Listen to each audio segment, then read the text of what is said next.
A perfect sunny day, not a single cloud in the sky, nothing to suggest the lord of these lands is in for a world of trouble. From inside the young lord's chambers bursts a fit of booming laughter. Clement, the butler, stands outside his master's room, who sounds like he's losing it again.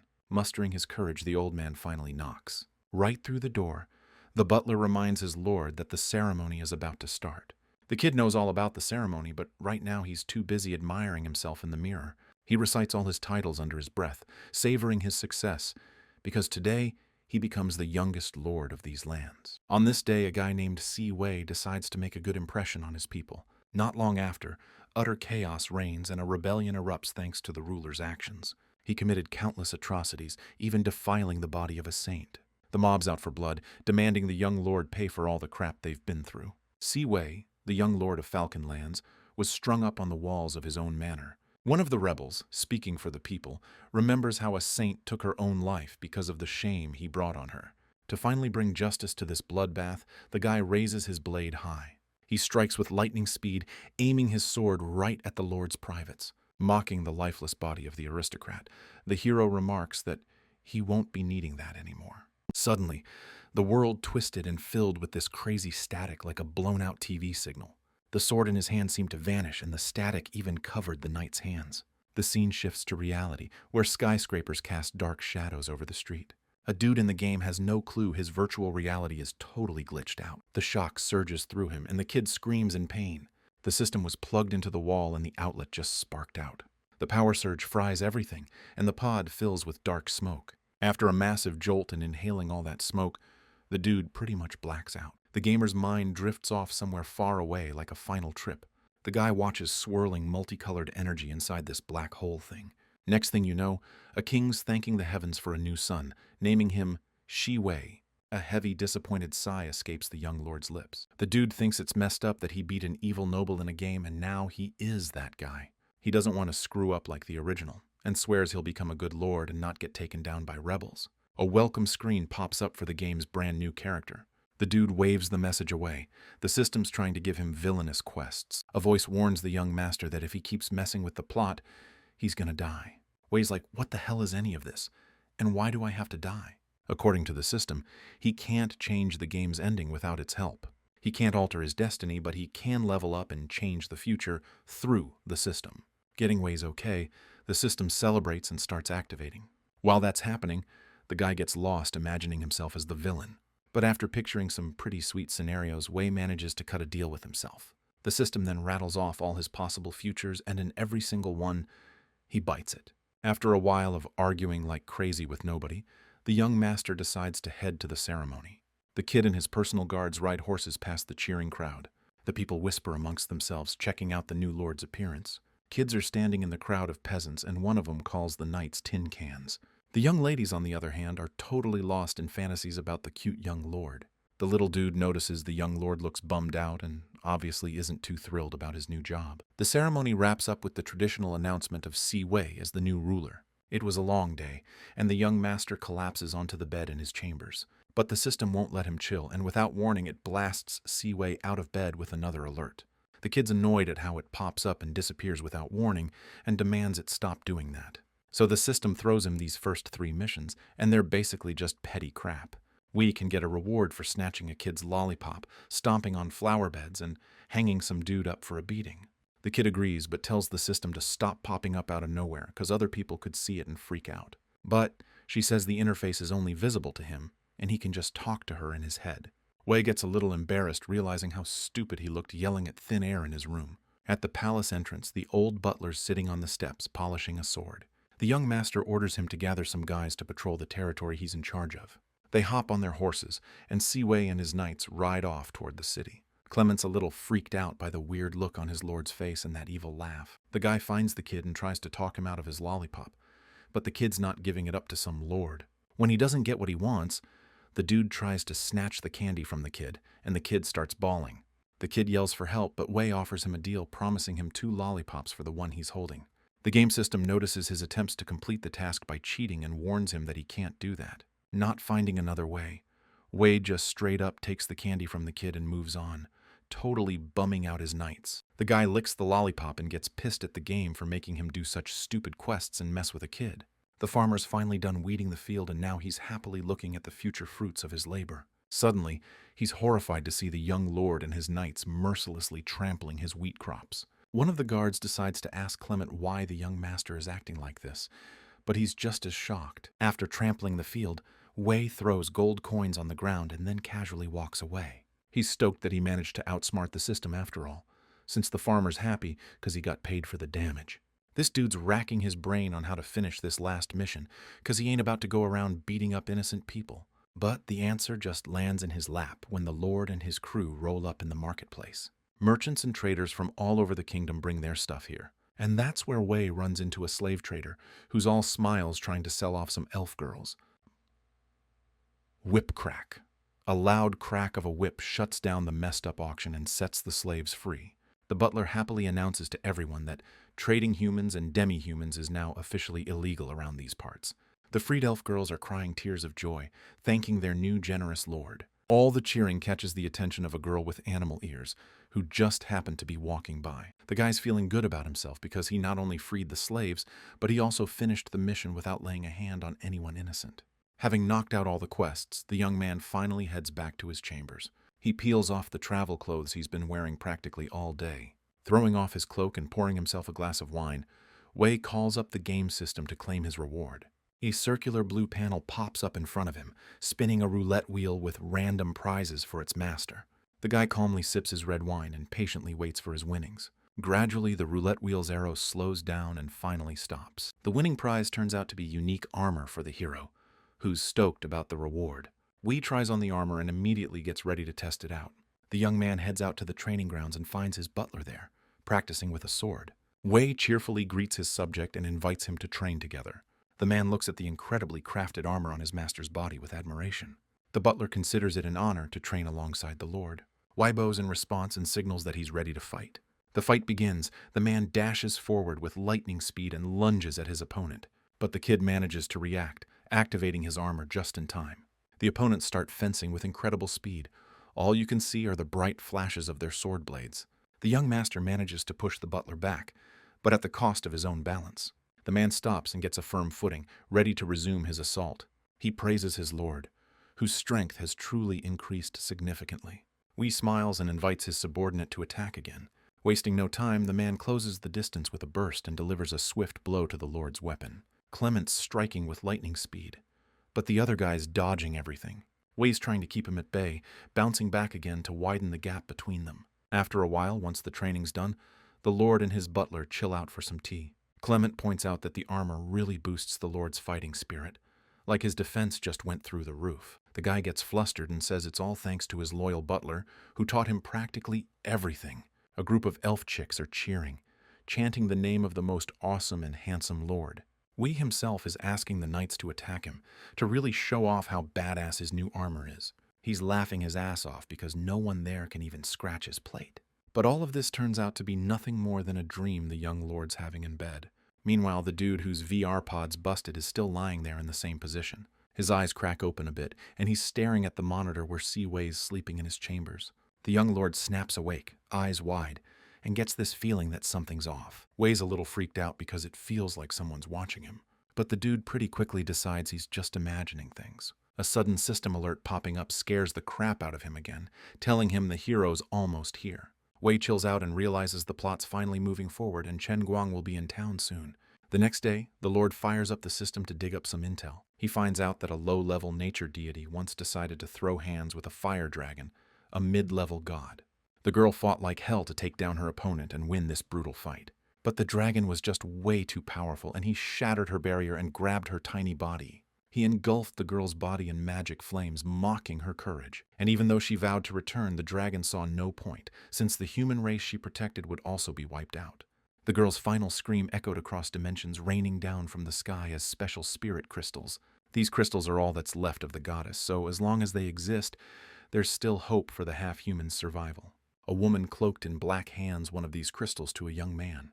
According to her, with it, the guy can defeat the evil and summon spirits into this world to save the half-humans. Only now does Wei realize he shouldn't have skipped through most of the dialogue during the game. Flying on the griffin, the young man continues to study the information he missed before. Now he understands that the hero summons new players here using that very crystal. It hits the guy that this isn't just a game at all, but a real, actual world. Wei's racking his brain, trying to figure out which god summoned him here, hooked him up with the system, and what their goal is. He tells the butler his early rise this morning is because they need to check on the outlying settlements. Clement has no clue the real reason his lord wants to get out of here is to avoid running into Chenguan. Arriving at their destination, Wei's stunned by what he sees and doesn't get how the previous lord let these lands fall apart. Clement says the old lord was more interested in wars, which the kid finds hard to believe, looking at Callant's greasy self. Still, thanks to the former lord's warmongering, the country's lands became so vast. Meanwhile, somewhere in an alleyway, a group of teenagers are bullying a little half-human girl. They're mercilessly beating her and calling her names just because she's different. Suddenly, a passerby with her head covered by a hood rushes to help the little girl, not wanting to stand by. Chenguan stops her, but the girl demands he let her go, because she's afraid the kid's gonna die. The hero's saying we gotta wait for the other spirits, then free all the non-humans in the city. The girl gets it, he's right. That way they can save everyone, not just one person. The little girl, through her tears, sees someone coming their way, scolding the bullies. Seaway wasn't gonna stand by and watch this messed up scene, so he decided to step in for her. To punish these punks, the young lord raises his hand high, ready to lay down the smack. Wei grabbed one of the kids and is now spanking him for attacking the poor girl with his buddies. The kid's bawling and begging to be let go. But the lord ain't stopping this public beatdown. While the crowd around cheers it on, the hero and his girl decide to bail. They're just a few steps apart from the lord when Wei carries the hurt girl out of the alley. The guy felt like electricity just surged through him, but he has no idea who that was. Systems pinging, saying you just met a hero character, so new features unlocked. One of those new features is a stat overview of characters the lord can see. Using his new ability, the dude checks his own stats and feels good about his rising reputation. The young master's attention is drawn to Clement, who's standing a little ways off. Suddenly, Wei sees the butler's reputation is way higher than his own. Realizing how influential this guy is, the dude still doesn't get why the butler's got more fame than the lord. While the kid's getting the girl into his chariot, the system tells him about another new ability. It's something about bonds of fate, but the guy doesn't immediately understand what that even means. According to the game system, with this mechanic the user can change the ending and survive. But to do that, he can't directly interfere or fight the hero, except when the hero's actually threatening the lord's life. Wei gets why he shouldn't mess with the heroes yet. They're still too weak at the beginning, but the first storyline's already blocked, so he's one step closer to cutting off all his death flags. Wei figures the next storyline should kick off with Saint Zoe and the heroes rescuing the demi-humans. While they're doing that, the players will piss off one of the guards, provoking him to fight. The warriors were going to snatch the girl and bring her to their lord, but a fight broke out instead. After a long battle, they managed to win and gather a whole army of spirits, taking over the border province. Wei's pissed, remembering the whole storyline, because he realizes they're plotting right under his nose. That's exactly why he came to this border settlement, but the guard decided to keep the lord out of the residence. But from Wei's clothes and the golden lion badge on his chest, he realizes it's a lord, meaning he just refused his master. The guard, Gudabai, immediately apologizes and introduces himself to Wei, who then remembers the guy's role in the game. The young lord demands an audience with the city head, but the guard says, kinda nervous, that the boss is super busy right now. Wei just blows right past the guard and decides to find the city head himself. Meanwhile, back at the mansion, the city head is kicking back, having a good time with some young ladies. The door bursts open, and the guy doesn't recognize the intruder at first, so he jumps up, yelling his head off. But then it hits him like a ton of bricks, and the city head realizes he's in deep trouble now. He drops to his knees in front of the young lord and begs for forgiveness for being so unwelcoming. The city head whines that the lord should have given him a heads up before showing up. Wei's a little thrown off by this pathetic display, because this is supposed to be the local big shot. After scanning the guy, the lord finds out his name is Medjel. He's only got 2 skills, and the demi-humans hate his guts. The town boss offers to fill the young lord in on what's happening in the settlement, claiming everything's cool here. The kid just smirks, all nasty at Megel's words. The lord's sidelining the chief, demoting him to head of the guard, and plans to take over himself. Wei's leaving the residence, but Megel keeps chasing him, trying to get him to change his mind. Just as the young master's about to take off, Gudabei throws himself at his feet. That chief of guard's job was his. Wei makes him his personal bodyguard and doubles his pay. Megel's furious at the lord's blatant favoritism. He notices Wei took that half-human girl with him, figures he's just got a soft spot for those creatures. The guy vows he'll get his city chief job back, and soon. Wei goes to his room and puts the rescued girl on the bed. When she wakes up, she looks around, totally bewildered. The Lord's trying to explain everything, but the poor kid's already freaked out. She's shaking like a leaf and apologizing for messing up the sheets. Suddenly, the little one drops to her knees and begs him not to kill her. The guy tells her how she was getting beat up and passed out and how he saved her from those thugs. The girl Lori chimes in to correct one little thing in his story. Their conversation gets cut short by a loud rumble from the young lady's stomach, and she admits she's starving. A little while later, Lori's happily chowing down on all sorts of treats. The game system warns him his behavior isn't villainous and he could get penalized. But Wei argues that Lori's part of his plan. He managed to trick the system, and Wei figures he can get away with anything as long as he can justify it. New quests pop up. The Lord has to piss off 10 players, humiliate the hero Hao, and get Lori to give him a massage. This dude's seriously pissed about these kinds of tasks. Lori freaks out at the Lord's yelling, thinking he's mad at her for something she did. Giving her savior puppy dog eyes, she offers him a piece of meat. Wei rubs his forehead, tired, and asks her not to call him master, but to use his name and title. Suddenly, a devious idea pops into his head, and Lori's going to be a key player. The guy offers her the job of his personal maid, and in exchange, he'll give her a roof over her head and all the food she can eat. Meanwhile, back in the county, they're still torturing those half-human slave girls. The slavers have rounded up a bunch of elf chicks into a pen and are whipping them. The guard shouts to hurry it up, saying the slaves need to be delivered to the new city boss. To get those exhausted girls moving, the guy's winding up for another crack of the whip. But just then, somebody's hand stops the slaver dead in his tracks. Turns out it's a group of players demanding he release the slaves pronto. The guy replies that even if he wanted to, he couldn't do it. But hey, this is a game, right? Different rules. So, the dude throws the slaver a sack of coins to buy the whole group of elf chicks. And even though the guy really wants that cash, he still can't hand over the girls, because all these slaves are supposed to be delivered to City Lord Siwei. Getting rejected, the heroes decide to get aggressive, which makes the slaver freak out and scream for help. Backup arrives surprisingly fast. The ex-city lord, Megal himself, steps in to defend the slaver, and he's planning to punish these bandits. The heroes immediately lose their nerve because this is a super high-level boss and they're totally outmatched.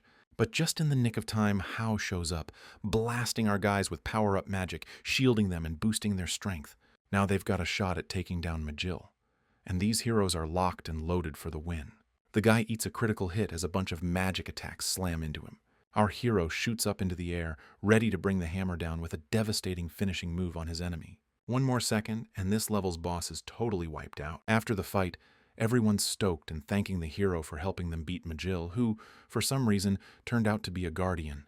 Hao suggests they split the boss loot and reminds everyone that good always triumphs over evil. Sometime later, the crew rolls up to the gates of the residence. Siwei comes out to greet the uninvited guests. He announces he's not about to sit back and watch these thugs pillage his lands. The players scan the dude and flip out. It's Lord Wei. He's not supposed to be here. They realize he's level 44, which is way higher than any of them. Imagining all the loot they'd get for taking down this boss, the players look at Hao, all hyped up. With a defeated sigh, the hero decides he's got to jump into this mess and help out his otherworld buddies. Lord Wei's expression says he's willing to hear the guy out. Hao introduces himself and promises the Lord will remember his name forever. He's ready to attack, but Wei scans him and sees the guy's only level 11. Problem is, he can't openly fight him because of some system limitation. Wei says he'll make them pay for their ignorance and activates one of his killer attacks. A golden mystical lion slams its left paw at the group of rebels. Hao's getting the feeling his shield ain't gonna hold against this kind of pounding. The kid's calling out the Lord for using slaves and inhuman freaks, promising to take him down. Wei's claiming he never enslaved anyone just for kicks. Hao's charging up his magical energy inside, getting ready to throw down. Wei's sensing danger because the hero's power level just spiked ×4. Powered up, Hao attacks. Sure, he's finally going to win this thing. The Lord manages to block the first hit, but he's thrown off balance. Then comes a whole barrage of brutal strikes, and Wei's just trying to dodge them. The system's stopping the Lord from attacking Hao, the chosen one. So he's totally dominating this fight. Blasted back a good ways, Wei lands, bracing himself with his sword in the ground. He's staring at his opponent, totally blown away by his raw power. The guys behind Hao are packed in tight, hyped up watching the fight. No doubt their buddy's gonna win. They're cheering their savior on like crazy. Wei's thinking they wouldn't be so happy if they knew this was all for real. Hao's charging in again, ready to finish this dude. But out of nowhere, the Lord summons Clement to help him out. The old warrior's on the field in a flash and blocks Hao's attack instantly.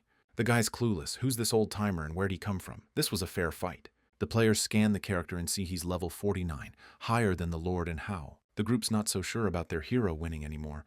Now he's fighting two high-level guys. Hao calls Wei out, saying hiding behind your servants ain't exactly knightly behavior. Wei shoots back that he's a lord and an earl first, then a knight, and lords don't fight their own battles.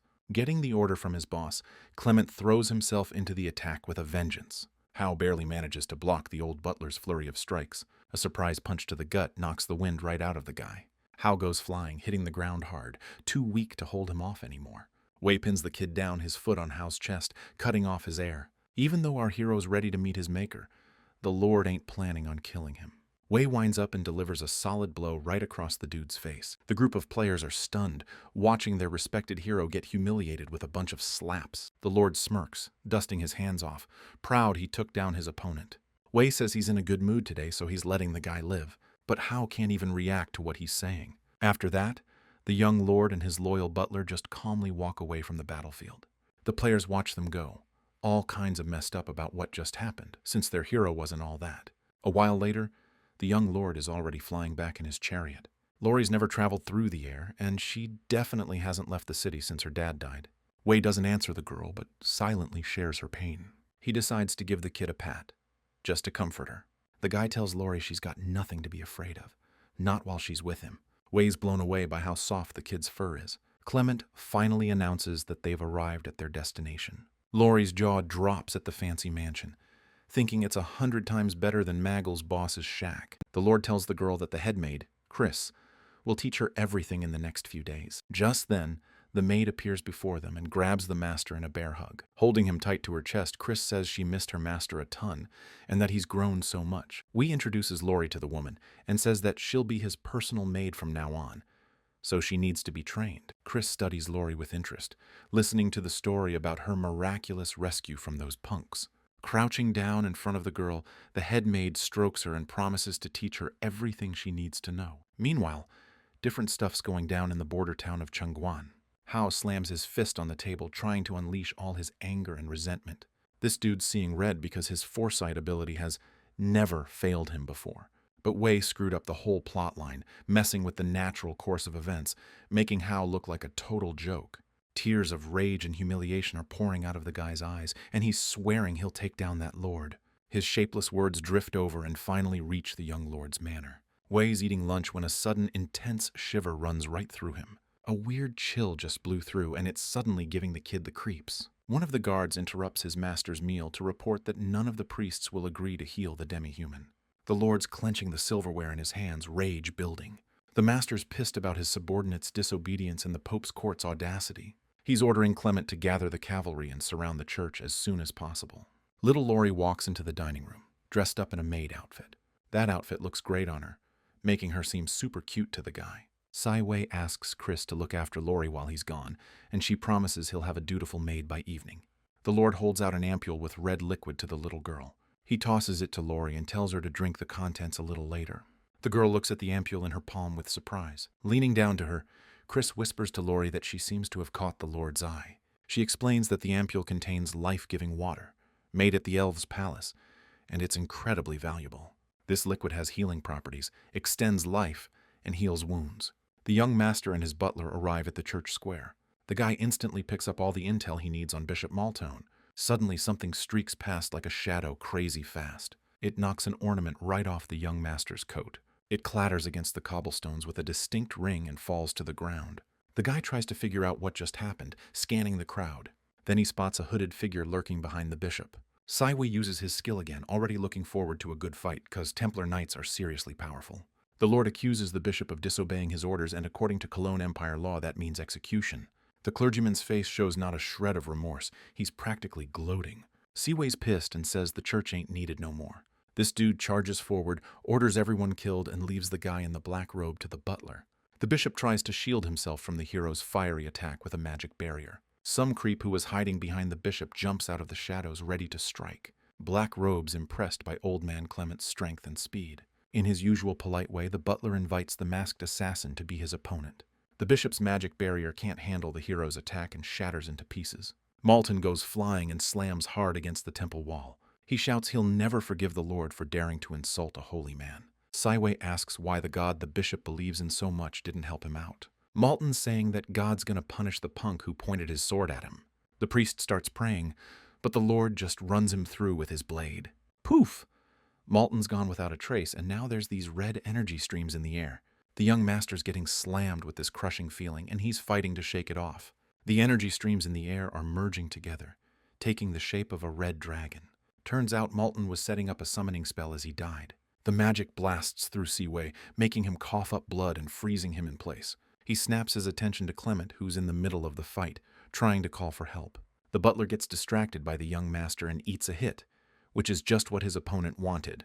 Meanwhile, our main guy's grit his teeth and keeps wrestling with the magic that's got him pinned. This cloaked dude is wailing on him, and the butler's on the defensive, totally confused why this assassin's so damn strong. Magic seeping into every inch of the young master's body, poisoning him from the inside out. The kid's just resigned to his fate, wondering if this is really how he's gonna bite it. But then, BAM. He's engulfed in this blue glow, and the curse just vanishes like it was never there. Along with the light, he feels a warmth, and all the wounds on his body are instantly healing up.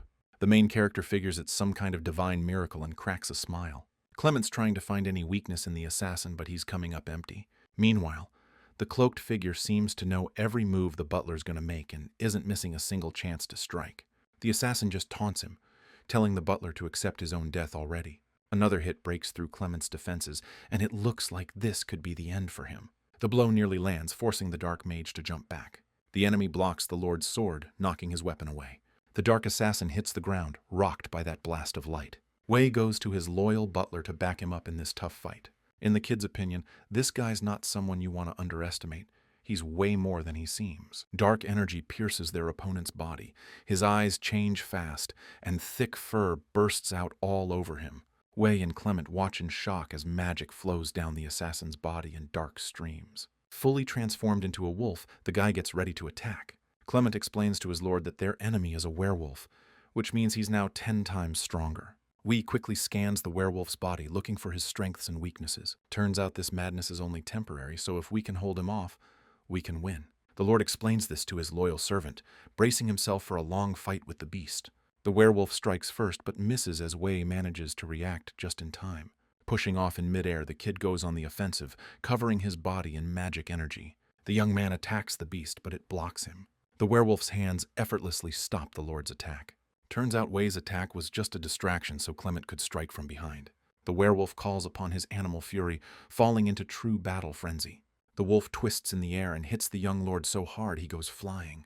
At the same time, the beast also deflects the butler's attack. Clement takes a massive hit against the wall, and a whole mountain of rocks comes down on him. The beast towers over its victim's body, ready to strike again in a heartbeat. The werewolf hauls Wei off the ground, glares at him, and says he was going to hand the Lord over to his highness. But he's changed his mind and decided to just chow down on this pain in the ass instead. Trying to stay out of the beast's jaws, the Lord clenches his fist and throws it at the enemy. The punch lands, throwing the werewolf off balance and costing him the upper hand. The killer can't believe it, since he's boosted by animal rage and shouldn't be able to get hurt. Wei just hits him again, sending the werewolf crashing to the ground and shattering the asphalt. The kid explains that his magic helps him mess with the flow of time, which is how he beat him. The beast jumps up and charges at the Lord, totally enraged and ready to finish him off. But, with one swift move of his razor-sharp sword, Wei lops off the werewolf's head. Fight's over, though not as fast as the Lord originally thought it would be. Exhaling and leaning on the hilt of his sword, the guy feels all the built-up fatigue. Suddenly, he remembers the wounded Clement, who's still trapped under the rubble. The Lord orders the butler pulled from the debris and to get one of the priests to heal him. Good Boy dejectedly points out that, on the young lord's orders, all the priests have already been killed. Wei orders Clement to be carried to the castle and given the revitalizing water from his study. To the others, the young lord instructs them to immediately collect all the temple's valuables and transport them to him. The youth intently watches his soldiers work, who are obediently carrying out his order. Suddenly, one of the knights runs up to the lord and reports that a cellar was discovered during the church search. Wei's not as surprised as his man. Basements are pretty common in buildings, you know? The knight suggests the lord see it for himself, 'cause this ain't your average situation. Lighting the way, The guy leads him to the entrance of the dungeon. Siwei, curious, heaves open the heavy basement door and peers inside. The stench hits him like a brick wall. There's no ignoring this smell. The whole floor is covered in dead elf girls, and you can see what they went through. The soldier's lantern clatters onto the stone floor. The guard's puking his guts out. He can't handle seeing this messed up scene. The Lord surveys the dungeon and finds proof of the awful stuff that went down here. The kid finds an altar completely soaked in elf blood. Right there on the desk, Wei finds a letter to the Pope from Malton, talking about some ritual that needs half-human blood. Wei reads the letter and slams his fist on the table. He's so pissed. He can't shake the feeling that some shadowy figures are pulling all the strings here. Still, he doesn't get why the ritual specifically needs half-human blood. The guy tries to shake those thoughts out of his head, tells himself he's safe. Later that night, Lord Wei sits down to count the loot they confiscated from the church. But, to his surprise, all the bishop had was a handful of gold coins. Feeling dead tired after the long day, the young man heads off to his chambers. Suddenly, he notices there's someone in his bed, under the covers. Wei yanks the blanket off the uninvited guest and is shocked to see Lori sleeping there. The kid rubs the sleep out of her eyes, trying to figure out what's going on and why she got woken up.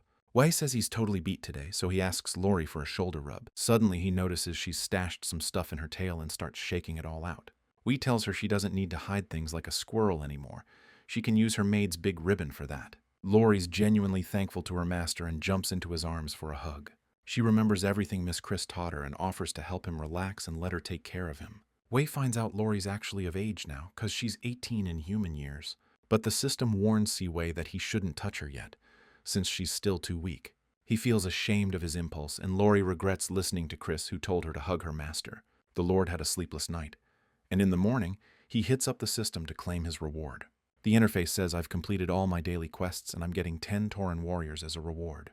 Dude's stoked. He's about to own some elite Orc Empire soldiers. But that happy train of thought gets derailed by a blue pentagram popping up. Blasting light everywhere, some silhouettes materialize in Siwei's room that he doesn't recognize. Turns out they're those warriors, members of the Red Hoof clan. They lock eyes with the guy, then greet their new master.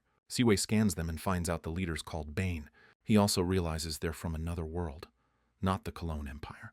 Just then, Lori walks in with breakfast for her boss. She freezes solid when she sees a giant minotaur towering over her. While Bane's apologizing to the young master, Carl the Minotaur is getting chewed out by his own tribe. Siwei says it's cool.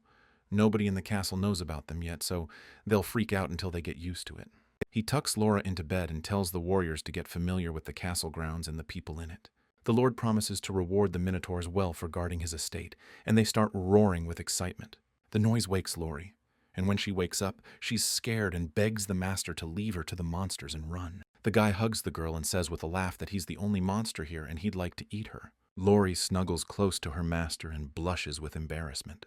Just then, the door to the room bursts open, and the girl says goodbye to her master because she's got to hustle to Miss Chris's lessons.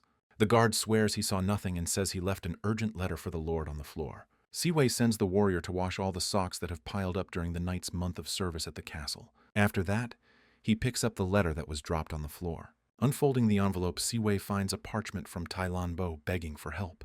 He's the head honcho of Heihe City, which exists as a buffer zone, crucial for defense against the orcs. Wei's pulled away from thinking about how he can profit from this situation by his daily quests refreshing. First things first, he's got to steal some stockings from a maid in the castle. Siwei picks Lori, but the girl catches him in the act. Embarrassed and scared, she starts yelling for the guards. Trying to get away, our hero throws a towel in Lori's face. Just then, the guards burst into the bathroom. Kicking the door open, Gutabai asks what's going on, but stops, totally surprised. Siwei hugs Lori, announcing he already chased the creep away. This warrior's totally lost on what the hell's been going on in this castle lately. Immediately taking charge, the young master says he's upped the punishment to 3 months of laundry duty. The guards bolt as fast as they showed up since they don't want to piss off the Lord even more. Suddenly, Lori spots her stockings in the Lord's hands. She whispers to Siwei he doesn't need to play games, and if he wants something from her, all he has to do is ask. The guy hopes she still hasn't figured out he was the thief and tries to explain things to Lori. Now we jump from the young Lord's castle to Tai Lan Bo's estate, where he's fuming over Siwei's reply. The Lord demanded too much cash for his help, and now his assistant's trying to find a way out of this mess. The Lord goes from pissed to intrigued when his minion suggests a way to force the Lord to send in troops. We're back to our main man, and he's about to draw his sword. From horseback, he orders his warriors to advance. Laurie's under the giant bell, praying for her lord to return safe and sound. The butler wants to know why they're headed to Chengguan instead of helping out Heihei. The lord explains that the orcs are brave and strong opponents, so they need to reinforce their army. Up on the city wall, the players are kicking back, playing cards like they haven't a care in the world. They're so engrossed in the game, they don't even notice the young lord approaching. With a massive strike, Wei slams his sword, burying the blade deep into the hard stone. Then, he crouches down next to one of the guys, a smirk on his face, and puts his hand on his shoulder. Meanwhile, the lord's soldiers are already closing in on the castle walls. The holy woman clasps her hands in prayer, fearing for the lives of her followers. Hao hears about the enemy's advance too. The girl hesitantly calls out to her god, hoping her prayer will save everyone. She doesn't understand why her people have to go to war again. The hero rushes forward to meet the lord who's come back here again. Wei stands surrounded by his loyal horned Tauren soldiers, ready to protect him at any cost. Besides these monstrous buddies, squads of soldiers in metal armor have arrived in the city. Wei steps forward and announces the reason for his visit. He points his sword at one of the players and demands they arrange a meeting with the holy woman. A crowd of people has gathered outside, trying to eavesdrop on the conversation. Everyone's trying to peek through the windows, figure out what they're saying inside. The saint's sitting across from Wei, and the players are standing right next to them. The lord's all casual, crosses his legs, and says something real confident, but nobody outside can hear it. The saint jumps up, yells something back, and slams her hands hard on the table. The lord just gives her this sly, mean grin at the girl's over-the-top reaction. The guy gets right up in her face and tells her to listen real close to his orders. The lord says that, sure, they can talk about the terms, but if she refuses, this whole city's gonna get leveled, and the demi-humans will be kicked out. Wei reminds the saint that this whole territory belongs to him. Period. But the girl's trying to stand her ground, saying that this used to be a demi-human kingdom. The lord's offering the saint a deal. Give herself to him, and he'll protect the locals, and let her rule the city. Hao's losing it. He's charging at the lord, ready to make him pay for that trash talk. But Wei's crazy fast. He reacts in a heartbeat. Without even moving, he sends Hao flying with one powerful punch. The hero's tossed aside like a rag doll and slams into the corner. Hao's out cold, a burning mark from the hit blazing on his cheek. The players instantly swarm around their revered lady, shielding her from the enemy. Wei wipes his hands on something and warns them they've only got 10 minutes to decide. He throws a nasty piece of cloth on the floor, announces his army will take the city by force if they refuse, and walks out. Everyone stares at the object on the floor, realizing it's a beat-up women's stocking. The players are all leaning over him, totally agreeing the lord's a pervert. It's only when Wei's outside that he realizes he accidentally chucked a stocking. But the dude just acts like he didn't do it. Suddenly, one of the players blocks his path and tells him to stop. He says they agree to his terms, but the lord has to hand over Chengguang and swear never to take him back by force. While the guy's rattling off the demands, Wei's scanning him. The player claims that he and the saint share the same opinion on this. The lord gives a knight's oath to fulfill his promise if the players put in the work to win the battle. But the guy remembers the lord himself saying he doesn't really care about knightly honor. Wei smiles and replies that he just misunderstood him last time. The saint bolts out of the house, trying to shut down this messed up deal. She gets that the heroic spirits want to save the demi-humans, but thinks they don't have to. Hao comes out right after her, saying he's totally against it too. The guy reminds the heroes that he's the one who summoned them, and they shouldn't join the lord. Meanwhile, Wei leans in and whispers to the girl that she was doing an awesome job here. He promises to bring the team back right after they win, and tells her not to worry about him. Just then, all the players get the same quest from the system: help the lord fight the orcs. The assembled army sets off, led by Wei, riding high on horseback.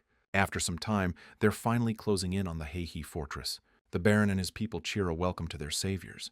While the lord dismounts his horse, the man goes out of his way to thank him. Ignoring the blabbering baron, Wei shoves the reins into his hands, showing his contempt for the ruler of these lands. The man doesn't like being treated like that, and he glares angrily at the lord's back. The young lord is led into the negotiation hall to discuss the details of the upcoming battle. Wei orders them to hurry up and give him all the intel he needs as soon as possible. The baron apologizes and sends a court knight to fetch the map. A couple minutes later, an unfolded map is laid out in front of the lord, and the knight points out the coastal lands destroyed by the orcs. According to the latest intel, their squads were spotted at the foot of Mount Sorrento. The lord wants to see the villages that haven't been hit by the orcs yet. Out of everything mentioned, Wei's especially interested in Iron Ore Village. The kid's got a plan brewing, one that might just help us win this messed up fight. Meanwhile, Things are getting real tense on one of the coastal plains where the orcs are holed up. The orc camps sprawled out on both sides of the river. One of the fighters busts into his leader's tent with an urgent message. An army of humans is headed their way. Bloodfang stops chowing down, totally confused. How could this be, and how did they even find them? Back at our side, Siwei's checking out the battlefield. Tylenbo asks the Lord why he's so sure the orcs are hiding out in Iron Ore Village. Siwei thinks it's obvious and tells Clement to lay it all out for the mayor. It's simple. The village is the closest to the city and it's loaded with resources. Plus, the enemy's supply lines are set up so that most of their forces have to pass through there. The Lord figures the infantry and 60 riders are the biggest threat. An orc on the other side is yelling that Bloodfang will spare the human army, if they surrender right now. But since the enemy's speaking some crazy language, the Lord has no clue what he wants. Talenbo's attendant offers to translate what he's saying, but Siwei shuts him down and gets ready to attack. Next thing you know, the orc's eating an arrow. He doesn't even have time to react before he's knocked off his wolf with a freaking arrow sticking out of his forehead. After the warrior's lifeless body hits the ground, the monster leader decides negotiations are off. Both armies line up facing each other, ready for one hell of a fight. An orc in the watchtower blows his horn, calling his homies to battle. The young lord, cool as a cucumber, calculates the rapidly shrinking distance between the squads. Meanwhile, Talenbo is shaking like a leaf, totally clueless about what to do next. Siwei barks out an order for the archers to get ready and fire. Next, he calls the mages into action. They're already prepped to unleash their magic. The archers raise their bows, every single one of them drawing back their strings. The mages lift their magic staves high above their heads. Then, a barrage of fire and steel rains down on the enemy from above. Tons of orcs bite the dust right there, never even making it to the human line. But this reckless attack was actually part of the chieftain's plan, needed to wear down the enemy. The Chungguang warriors, meanwhile, are taking down the orcs one by one, who aren't much bigger than regular guys anyway. But then, out of nowhere, these huge, beefy monsters start showing up on the field. One of them cleaves a dude in half with a casual swing of his axe. The guys standing nearby are totally freaked out, and they have no idea how to fight something that strong. The Lord scans the monster and figures out it's an orc footman, level 18. Standing a bit back and watching the fight, he realizes the battle is going south, fast. So Wei tells the Baron to lead his cavalry and follow him. Raising his flaming blade to the sky, the Lord rallies his troops and calls them to battle. He orders an attack on the enemy camp, then to take out the shield-bearers while trying to avoid getting surrounded. The commander's resolve spreads to his warriors, and they're ready to roll. Siwei moves forward in the front lines, furiously hacking down every enemy in his path. Bloodfang's gonna make the Lord pay for daring to piss off the great warriors. Siwei's doing a quick scan on the monster leader. Gotta know his strengths and weaknesses.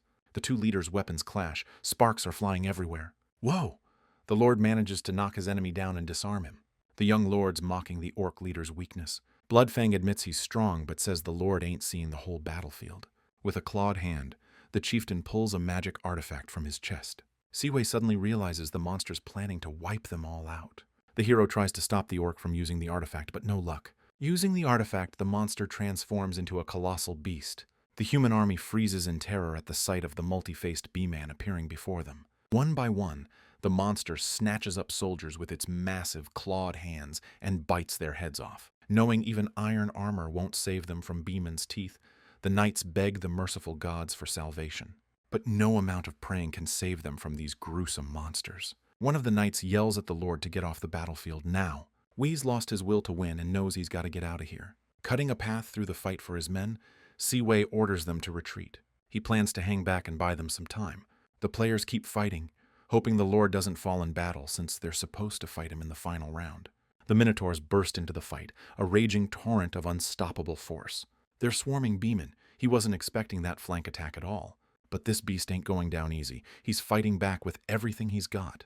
Check out the Tauren showing his real strength, grabbing that monster's claw and holding on tight. This Minotaur's rage is burning, ready to die for his new master. Meanwhile, the players are totally confused about why the Taurens are even fighting with them. The furious warrior managed to send that monster to the afterlife, and now he's gearing up for the next wave. Bloodfang is asking his lieutenant why the Taurens swore allegiance to humans. But before he can figure it out, Clement's cold blade is across his leader's throat. The battle's over, and Siwei's won. The liberated townspeople are cheering his army. The Baron hands the Lord the IOU, because he can only give him part of the payment right now. Wei grabs the document, but turns down the offer to stay for dinner. The Baron promised to get everything ready for the journey, but it's clear he's plotting something shady. By request of Talon Bloodfang, they hauled him to the city dungeon for a public execution later. The Baron visits the prisoner holding a scroll that only the orc chieftain can activate. This magic parchment can trigger a massive earthquake. With an artifact like that in hand, the Baron's cooked up a plan to ditch his debt to Siwei. The orc agrees to help the Baron, but only if his body is buried on the battlefield after he dies. A drop of Bloodfang's blood and a few words in Orcish activate the magic scroll. A sinister grin spreads across the Baron's face, picturing his victory over that hated lord. He steps onto the balcony and bursts into loud laughter, looking down on Siwei's army. The Baron raises the magic scroll above his head, declaring that the lord will meet his end today. Siwei finds Talon's overconfidence incredibly amusing. The Baron can no longer tolerate the arrogant lord's antics, so he's ready to use the scroll now. Siwei raises his hand and draws his thumb across his neck, giving the order to take out the town leader. Blood gushes onto the floor beneath the Baron in a crimson torrent, and his legs buckle. The once loyal knight snatches the scroll from the man's hands, who can't believe this betrayal. He never imagined that his confidant had been a faithful servant of the Lord all this time. According to the knight, maybe he wouldn't have done it if the Baron hadn't insisted on fighting Siwei. After dealing with Talon and his advisor, the young warrior Alan bursts into the negotiation room, where the Lord is waiting for him. When the knight showed Siwei the map, the Lord immediately recognized him by his voice, because Alan had been sent here to scout in the past. The guy says the king's getting old, so some decisions are being rushed. Wei's not really following, but he hopes Duke Manhattan doesn't pull anything, since he's always been good to him.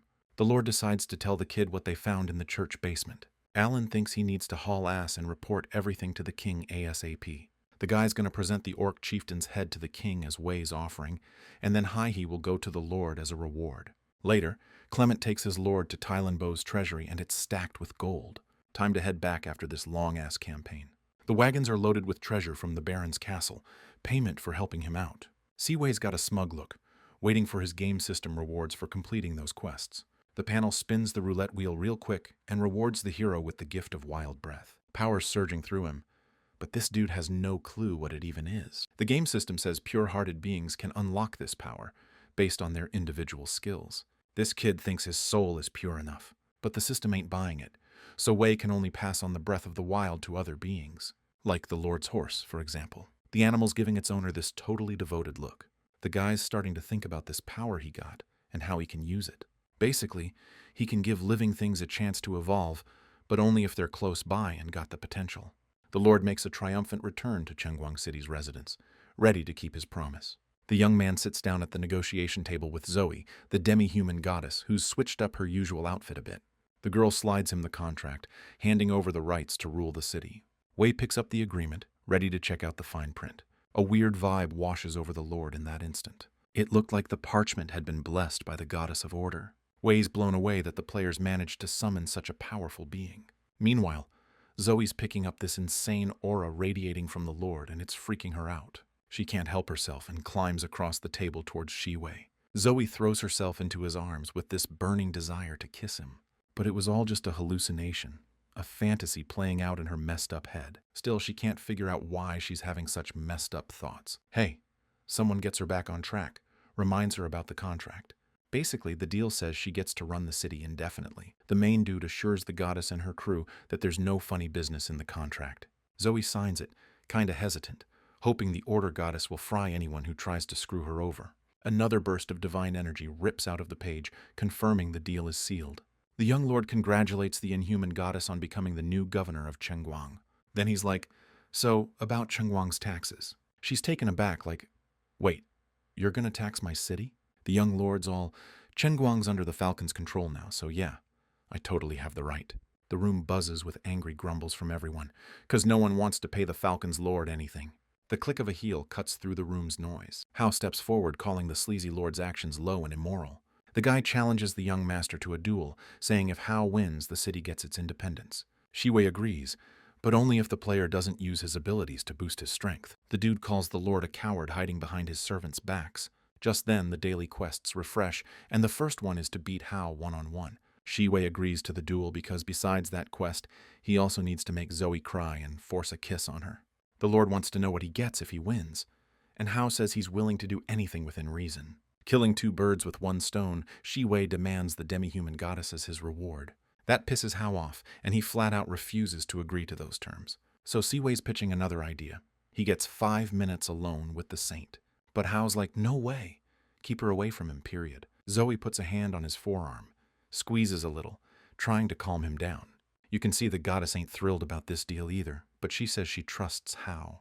Pumped by her words, the guy reluctantly agrees to the Lord's offer and promises to win. Cut to the arena, where the two opponents are face to face, ready to throw down. Hao charges, but Siwei blocks his attack, and their swords clash, locked together. The young lord breaks the stalemate, kicking the guy in the gut to knock him back. Hao tucks and rolls, landing on his feet, ready to unleash his fury in the next attack. He lunges at the lord again, just as the guy's turning his back. The sword whizzes past Siwei's face by like an inch, but he manages to dodge it. Hao pulls out a black dagger covered in poison with his other hand. Siwei calls him a scumbag, but Hao thinks anything goes in war. The poison blade misses, but the lord's still pissed about the cheap shot. He kicks up a cloud of sand, blinding Hao, giving him time to figure out how to deal with that poisoned blade. The kid realizes he needs to back off pronto. Hao's been training hard lately, and he's actually dodging the lord's attacks now. Then the kid unleashes a huge magic blast from the blade, thinking there's no way the lord can survive that. For some reason, Siwei's body just stops responding. It hits him. It's the fumes from the poison he inhaled. Clement's totally lost on what's happening with the boss, and he's freaking out about it. He can't take it anymore, bursts out of the crowd and whips out his blade, demanding they stop the fight. But Zoe's servant stops Clement, appealing to his knightly honor, saying no one's allowed to interfere in a duel. Meanwhile, our main man's not giving up, still trying to move. Suddenly, he remembers when the swordmaster was teaching him the secrets of fencing. His teacher said Wei needed to make his body and mind work as one. Snapping back to reality from his memories, the young lord's eyes fly open. Then, he pours all his experience and power into his sword, and the weapon in his hand bursts into flames. The main character's face is twisted into a furious grimace, and with his last ounce of strength, he unleashes a blow that's gotta decide the duel with Hao. That hit's so brutal, the ground cracks right under the lord's feet. A blast that big messed Wei up too. He's coughing up blood now. Yahao's just standing there shaking from the sheer fighting spirit coming off this guy. The dude's trembling from pushing himself too hard, trying not to collapse while he figures out what to do next. His legs feel like jelly, won't even move. Hao's body is totally drained. He knows he can't dodge this, and it could cost him everything. So the kid drops to his knees and admits he's done. Zoe rushes to help Hao, but the young lord stops her cold. Tears are streaming down the saint's face as he grabs her ear, reminding her of their deal. Everyone around steps up for Zoe. But the Lord doesn't give a damn. He's ready to throw down with them all. The saint's vouching for the subhumans and promising to hold up her end of the bargain. The girl drops to her knees in front of the Lord and agrees to his terms. Shiwei breathes a sigh of relief. Now he doesn't have to fight for his rightful reward. He assures the subhumans that he's just going to have a quick 5-minute chat with the saint in private. But, as soon as they're alone, the Lord pins the scared girl against the wall. Zoe's pissed by his actions because that wasn't part of the deal they made. The guy smirks and says he doesn't recall anything like that being agreed upon. The saint's eyes dart away from the Lord, and she tries to hide her face. But he leans over the terrified Zoe and gently touches her lips with his. Even though Wei managed to kiss the girl, he doesn't get why the system isn't telling him he completed the task. The Lord's threatening to smite her people with holy fire if she doesn't play ball. Tears start welling up in her eyes, and she begs Wei not to let it happen. The saint's crying. So finally the system dings and tells our hero he completed the quest. Suddenly, Zoe feels this weird, warm aura radiating off the Lord. Quest complete? Wei's about to head back. But then Zoe's eyes light up with this crazy fire, and she begs him not to leave. Giving in to some serious urges, the girl leaps onto Wei and starts planting kisses all over his face. The Lord's trying to push her off, fighting off this sudden attack. To snap the saint out of it, he demands 100 gold coins for every kiss. Zoe suddenly realizes how completely out of line she's acting. After finally wrapping her head around what happened, she tries to accuse the Lord of cheating. Hiding behind her fluffy tail, Zoe ducks away from Wei's gaze. Ashamed of how she acted, she sheepishly peeks out from her makeshift hiding spot. But looking around, the girl realizes the Lord's already split. Meanwhile, Wei gets on his horse and orders them to head back home. As a reward for completing the tasks, the system grants the hero a dragon endurance potion. Examining the vial, Wei figures this stuff will give him a dragon form and some serious resilience.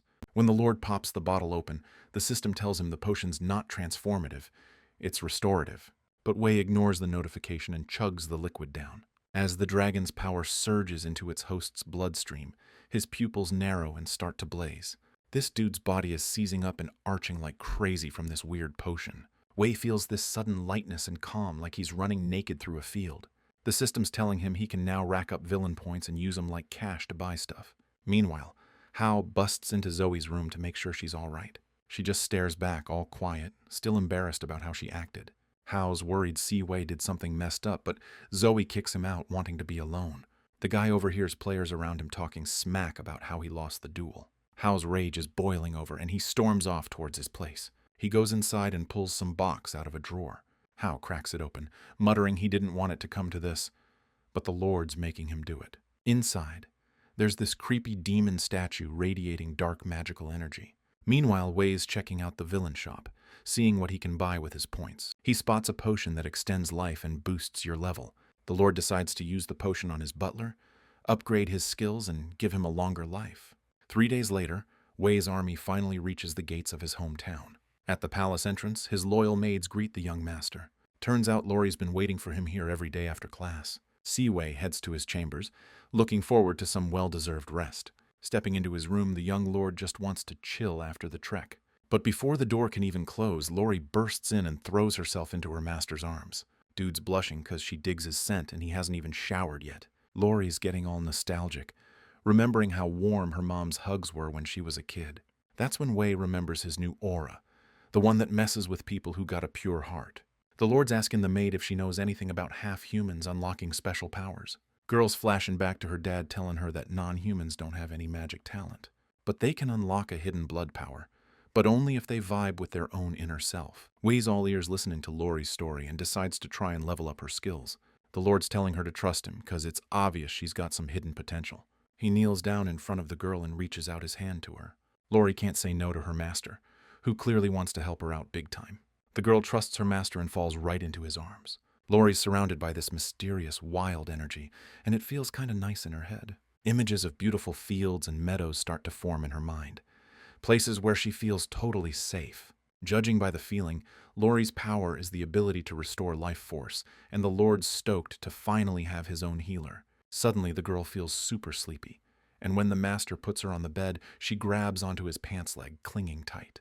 Her grip was so strong that the Lord couldn't think of anything better to do than try to take his pants off. And that's when his loyal bodyguard walks in on this super awkward situation. The Lord quickly pulls up his pants and heads to his study to hear the knight's report. But Goodbay can't get that image out of his head, so he chooses his words carefully, trying to be supportive. But the Lord cuts him off, demanding he get to the damn report. The guard, embarrassed by what he said, gets back to work. He asks the Lord to take a look at the map, pointing out the mine located on their border. But the problem, according to Goodbye, is that most of that land belongs to the county of Boughton. Wei doesn't see an issue and marks on the map that the mine now belongs to the Falcon State. He orders the knight to inform the Boughton authorities about this and, if they resist, start a war. After dealing with business, Wei hops into a hot bath to unwind. He decides to test out his skills, boosted by the dragon potion. Wei happily scrolls through the game system's summary of all his skill upgrades. He also finds information in the system about an impending invasion by an orc army. The Lord thinks he should fortify the state borders. Lost in thought, he steps out of the bath. In Wei's chambers, he finds Laurie awake. She's awakened her bloodline power and wants to give him a child as thanks. Wei laughs, knowing she's too young and has no idea what that actually entails. He leans down to Laurie, telling her she needs to rest and regain her strength, since she just unlocked her new abilities. The scene shifts to Lord Herman of Button's residence, where the fate of that very mine is being decided. A war council is gathered around the table, deciding Cologne's stance regarding the mine.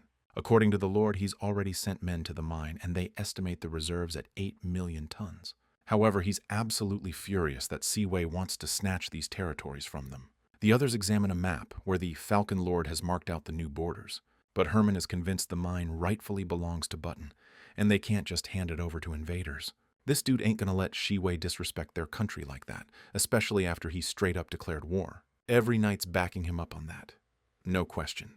Herman thinks Clement's the only real threat, but he's already borrowed 3 Earth Knights from the Baron just in case.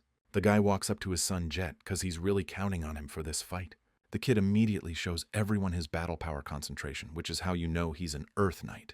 Herman's got no doubt that with his son's help, they're gonna crush the competition. Meanwhile, Wei's riding around the square, trying to figure out how the system doles out points.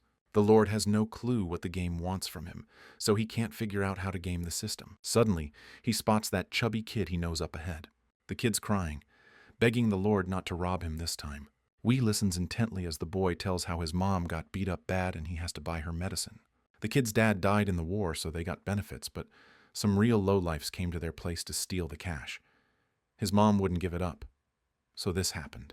Seaway's ticked he didn't hear about this, but the kid says his family's already grateful for the Lord's help. The hero's really moved by the story, so he asks the boy to take him to his house. Wiping away his tears, the chubby kid heads towards his place, with the Lord right beside him. After talking the whole way, they finally get to the kid's humble little house. The boy happily rushes into the house, holding the medicine the Lord bought for his mother. Wei's eyes are met with a horrifying sight. A woman covered in bruises, her head bandaged, lying on a bed in the middle of the room, not letting the poor woman get up. The Lord asks if the thugs who robbed and beat her are really backed by knights. According to her, it was Bolt and his crew. They showed up right after a knight delivered the money. Wei's fuming as he hears how the thugs bragged they're looking forward to revenge and that they've got knights and the Lord himself backing them. The Lord clenches his fists, absolutely livid. These guys aren't just causing trouble, they're dragging his name through the mud too. He's burning to find out who's pulling the strings here. Cut to a tavern, where a cloaked figure orders a drink. He tosses the waitress a gold coin, which is a fortune in this town. Turning to the girl, the guy asks for the best drink they've got in the house. The waitress gets a little flustered, tells him her name's Vina, and says to let her know if he needs anything else. His face hidden by his hood, Seaway watches the passers-by bustling outside. The young lords come to the tavern incognito to hunt down the lowlifes who framed him. Finally, he spots the guy he came here for out on the street. Just then, a waitress with a smile on her face approaches Seaway, carrying his drink on a tray. But he's like the wind, rushing right past her and bolting out of the tavern. Cut to an alleyway in the outer city. Seaway managed to track the guy down, and now he's got him pinned against the wall, ready to squeeze every bit of info out of him. The Lord threatens to kill the thug if he doesn't like the answers he gets. The hero asks the crook if he robbed the Borncret family, and the guy confirms it. Then the bandit rattles off other families he's robbed, and they're all from the Wafang district. The Lord tightens his grip on the robber's neck and demands to know who gave the order. Gasping for air, the guy spits out the name Gar and begs to be let go. Seaway glares at the scumbag, not believing what he's hearing. He remembers when Gar swore a knight's oath of fealty to him, back when the Lord himself was just a kid. Cut to the trader's estate. The door to Gar's private chambers suddenly explodes off its hinges, crashing against the bed. The owner of the house, who just happened to be in bed with two girls, jumps up, furious. Seaway storms into the room, making no secret of his anger that Gar is playing both sides. The knight, acting like he doesn't know what the Lord's talking about, says sleeping with two women isn't against their laws. But Seaway's not in the mood for jokes. He accuses Gar of ordering the theft of death benefits from people. The knight tells the Lord not to worry about some measly money, but he can't just ignore a crime like that. Losing it, Gar shouts that he gets paid a pathetic 3 gold coins, while 10 are allocated for the death of some peasant. But the rage turns to pleading, and the knight reminds him that he's always followed and fought for his lord. Seaway fires back that Gar's got no reason to be jealous of commoners anymore, because his family's about to get the same payout. The bell ringer climbs into the steeple and shatters the peace of the sunny day. Every citizen knows 13 tolls means a public execution's going down in the main square. Gar gets dragged to the guillotine, surrounded by a crowd of gawkers already. As the bound knights march to his death, the Lord shouts out his verdict for everyone to hear. Seaway got everyone packed into the square so they'd all be in the know about what's happening. He announces that the one condemned to death is the great knight Gar, who used to be under his command. Gasps and whispers ripple through the crowd. People can't believe their lord is going to execute a great knight. A guard yells for everyone to shut their traps, and the crowd goes silent. Seaway declares the reason for the execution is the robbing of families who lost their breadwinner and disrupting the peace. That's exactly why Gar's going to lose his head, even with his status as a great knight. Because those who swore to protect the people shouldn't be robbing them blind, tarnishing the honor of knighthood. The young lord wraps up his speech and orders the execution to proceed. Before the severed head even hits the ground, the system dings him with 2,000 villain points. Seaway can't figure out why he got villain points for offing a guy who was hurting people. According to the system, it's because people are going to be shocked by his coldness, and the knights are freaked out by his ruthlessness. Seaway asks the knight standing next to him for his honest take on what just went down. The warrior's actually bummed that the Lord killed a loyal knight over some dead guys and peasant money. Turns out most of the knights feel the same way, and even Clement thinks Gar didn't deserve to die. The main character's sitting in his office, mulling over what happened. He remembers Gar telling him before he died that the execution would cost the Lord the trust of his loyal men. A knock. And Lori peeks in with a slice of pie for the master, since he didn't touch a thing at dinner. The girl snuggles up to Seaway, asking what's bothering him. The young lord tells her that most people don't see eye to eye with him on what's just.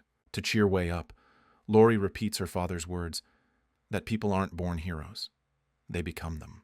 The Lord strokes the girl's cheek, saying she's absolutely right. Siwi is happy to have her, and to show it, he kisses the maid on the cheek. Alone in the room, the Lord throws himself onto the bed, bummed, because the girl is still so weak. To take his mind off things, Wei decides to browse the Villain Glasses shop. Among the system's countless items, he suddenly finds siege weapons. Siwei realizes he's found exactly what he needs right now, and calls a war council. The most trusted and respected knights of the kingdom are seated around the table. Wei announces his decision to not only reclaim the mine, but to sack Boughton's capital. Everyone gathered thinks this is a seriously bad idea. They're outraged by the young lord's decision, considering he's never even seen battle. Clement argues against the idea, pointing out they lack siege equipment and Boughton's got that dangerous magic cannon. The Lord assures everyone there's nothing to worry about, because he'll take care of all those problems. He's already figured out how to smuggle siege equipment into the city unnoticed. He just needs to know how many soldiers they'll need to take the city. Clement reminds him that Gar, who was in charge of recruitment, was executed, so they don't have enough manpower to control the city right now. Seaway figures we don't need to control the whole city, just the walls. Clement thinks that means we need 500 regular grunts and 10 elite knights. But the Lord can hear the doubt in his right-hand man's voice. Seaway's plan is for the Torin clan to head to the Butin County border with Clement to hold off the initial assault. Gutabai suggests a full-on head-first attack on the castle if the Lord's so damn sure we're gonna win. But they laugh at his idea because if the enemy troops get behind the walls, they'll just blast us with those magic cannons. Seaway calls the meeting adjourned and says they'll start putting the plan into action tomorrow. Cut to the border between Cologne and Butin, where the enemy garrison is already deployed. Scouts are rushing to their commander to give him the intel. According to them, Lord Falcon's troops are just a couple of miles from the border, but they ain't moving. All we spotted from the enemy leadership was Knight Clement hanging with some Taurens. This alliance is throwing the Butin warriors for a loop, and why the hell aren't they attacking? Why just stand there? The guy sends his scouts back to the border and orders them to get even closer to the enemy. The commander's totally thrown off by what's happening. His train of thought gets cut off by some weird cloaked dude. The Lord of Butin's shocked by this sudden appearance and demands some answers. The stranger hands the Lord a letter with all the important intel, including Seaway's location. The guy takes the envelope, but he wants to know why he should trust this punk and why he's helping him out. The stranger figures that without this info, the Lord of Butin doesn't stand a chance. But in exchange, he wants half the mine's profits. The Lord is completely outraged by this audacity and starts yelling, but the guy just silently pulls his hood off in response. The commander freezes, stunned by the face of the guy who's so sure he'll bring the Bloom faction a guaranteed win. As darkness falls, the action shifts to the fortified castle walls. Wei and his Tauren army survey the area, amazed by the size of the wall. If they had to bomb that thing, it would take forever. Wei pulls up the shop display and buys a couple of siege ladders with villain points. Huge wooden structures appear as if from nowhere, ready to go. Seaway's army watches what's happening, totally bewildered.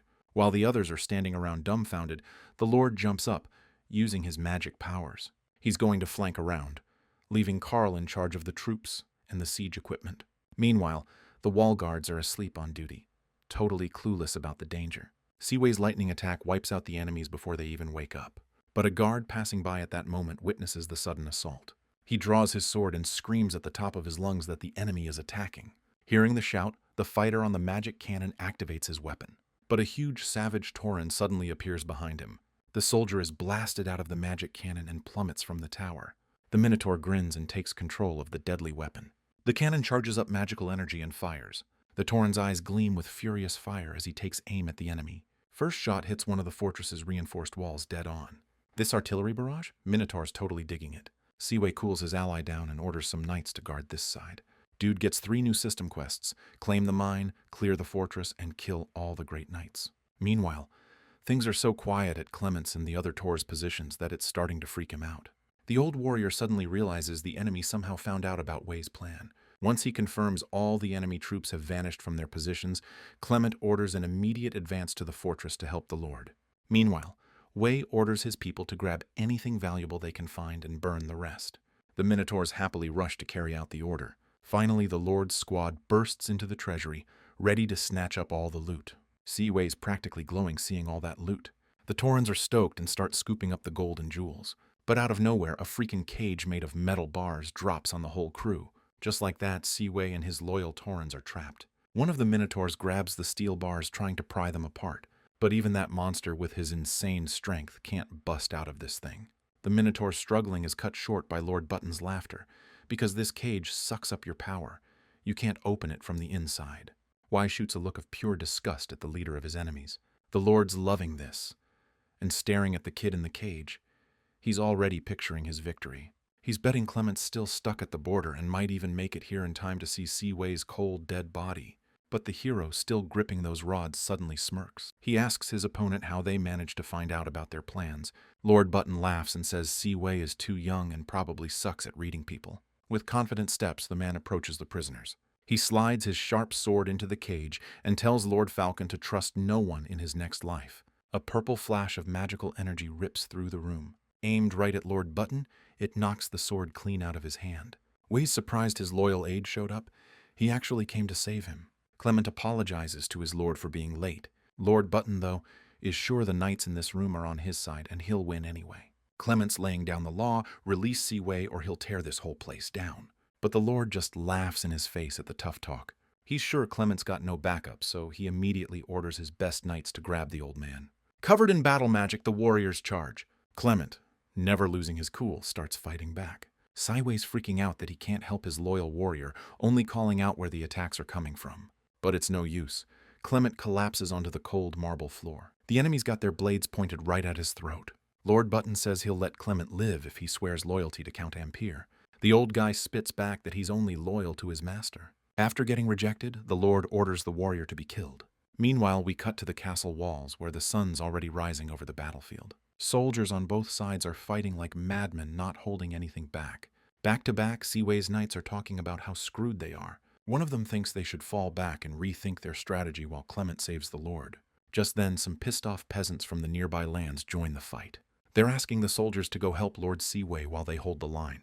The local militia is ready to fight for their lord to thank him for the tax cuts. Now we're back inside the Herman Fortress treasury. Clement's ready to meet his end without flinching, staring down his killer with a cold look. The knights towering over the old man, ready to deliver the final blow. Suddenly a sword comes flying at the knight, hurled from the cage by Seaway. The weapon slams into the enemy's metal armor, then bounces off and flies right back. The sword smashes into the cage, and the whole metal thing explodes. The soldier rubs his neck, staring at the cloud of dust behind him. The knight might think that hit did nothing, but Seaway knows better, because the Lord's out of the cage and already standing right behind his opponent. The soldiers spin around, shocked at how Seaway managed to wreck the cage from the outside and break free. Right after the Lord, the fearsome Minotaurs are pouring out of the cage. Without a second thought, the soldiers charge into battle with the enemy. Seaway's bracing himself for the attack, unlocking some new magical mojo. Clement's blown away by his lord's sudden power-up and fighting spirit. Magic flames engulf the lord as he decides to make his move. One sword swing against the 3 best knights in the Bhutan kingdom. But that single swing was more than enough to completely incinerate them. The Minotaurs are awestruck by their lord's power, but then they notice Clement's badly hurt and out cold. Seaway's sure living water will save the old guy, but he figures they gotta unlock Laurie's healing powers ASAP. Meanwhile, the Taurans are blasting away with magic cannons, tearing through the enemy. Those devastating beams are humming as they rip through the enemy lines. The Minotaurs are so pumped up in the fight, they're just steamrolling everything. Clement apologizes to the young master for doubting his decisions. With a smile, the main character says that maybe someday the Falcon's banners will fly across the entire continent. The Bloodhoof clan chief is ready to do everything possible to make that a reality. We cut to the main character's castle, where he's waiting for his well-deserved reward. The system grants Seaway a hellish 3-headed dog and immediately upgrades the reward to Salakin, Master of Hellfire. Also, for his achievements in Bhutan, the system awards the Lord 30,000 villain points. A giant magical sphere materializes above the young master's castle, the unsuspecting guys fantasizing about what his reward will look like and where it'll come from. From the giant magical sphere, a huge boulder shoots towards the castle with incredible speed. It smashes through the wall of the room where the Lord is currently standing. Like hatching from an egg, a stone golem bursts out of a boulder. He swears loyalty to the young master, then blurts out how tiny the Lord is next to him. Realizing he's messed up, the golem starts backpedaling like crazy. Siwei tells Salakin to chill with the hellfire before he burns the whole room down. The Lord's totally stoked by the destructive power of his new ally. Just then, Lori walks in and freezes when she sees the giant monster. A look of pure terror just slams into her face. Lori rushes to the master, trying to save him again, but Siwei calms her down and explains the golem works for him. Startled by the earth-shattering crash of stone against the castle wall, the Lord's aides rush to his aid. Bursting into the room, they just stop dead, as confused as Lori. Turns out the Taurans know Salakin. They're from the same world. The main guy tells both sides to chill and hear him out. He explains that Salakin's their new teammate now, and he'll be fighting alongside them. The Tauran chief doubts the golem will obey Siwei because he's got demon blood in him. He tells the story of how he and Salakin once teamed up to invade another world. The Lord listens to the Minotaur with interest, lost in thought. The golem leans in towards the Tauran, ready to make him look small in front of the boss. And now, they're just trading insults back and forth. Siwei, totally done with the noise, tells them to knock it off and orders someone to get people to fix the room. The Lord's wondering where he's going to put this huge flaming golem, and suddenly Lori volunteers to handle it. That little girl's smirking, because she just had a killer idea. And just like that, this huge flaming rock ends up right on the town square fountain. A windy night falls on the city, and some real shady characters are lurking in the dark. A bunch of folks dressed in church robes with black cloaks thrown over them sneak into town. They're tearing through the streets, because now's the perfect time to off the Lord. But out of nowhere, some dude blocks their path, and he ain't letting them pass. It's old man Parker Luther, and he's got this massive sword strapped to his back. The old guy manages to recognize Wade Hawk behind one of those masks. Wade snidely remarks that Parker's gotten old, then thanks him for his wife's blood, which made him stronger. Those words send the old man into a rage, but the killer ain't scared of his revenge, 'cause his opponent's magic's gone. But Parker was prepping for revenge, so he pulls a little magic orb out of a box and starts sucking up its energy. Wade totally gets that the old dude just sold his soul for the chance to become a Sky Knight. The silence of the night gets shattered by one hell of a rumble. The sound wakes up our main character and Lori the maid, and they're up out of bed in a flash. The young lord peeks out the window and sees green lava spraying every which way from the fountain. Salakin spotted the enemies coming and immediately jumped into the fight. The assassins are freaking out. They can't figure out where the hell the falcon head got a lava demon. The golem's shaking the ground with how hard it's hitting. The Lord knows this fight could wreck his whole place, so he tells Lori to grab his sword and hide. Clad in armor, Siwei steps out to face the assassins. This dude's floating above the city streets, totally freaking out his enemies. The assassins are blown away. They thought Siwei was just a regular guy, not some Sky Knight. The werewolves immediately launch into a full-on blitz attack. The Lord's using his dragon's secret coating to amp up his already insane abilities. 2 swings of his heavy sword send out raging firestorms towards his opponents. A couple of those killers barely manage to dodge the blasts at the last second. But the fire finds its mark and incinerates everything in its path. The bad guys try to fall back and regroup. Wei's not letting up, and he instantly chases after the assassins.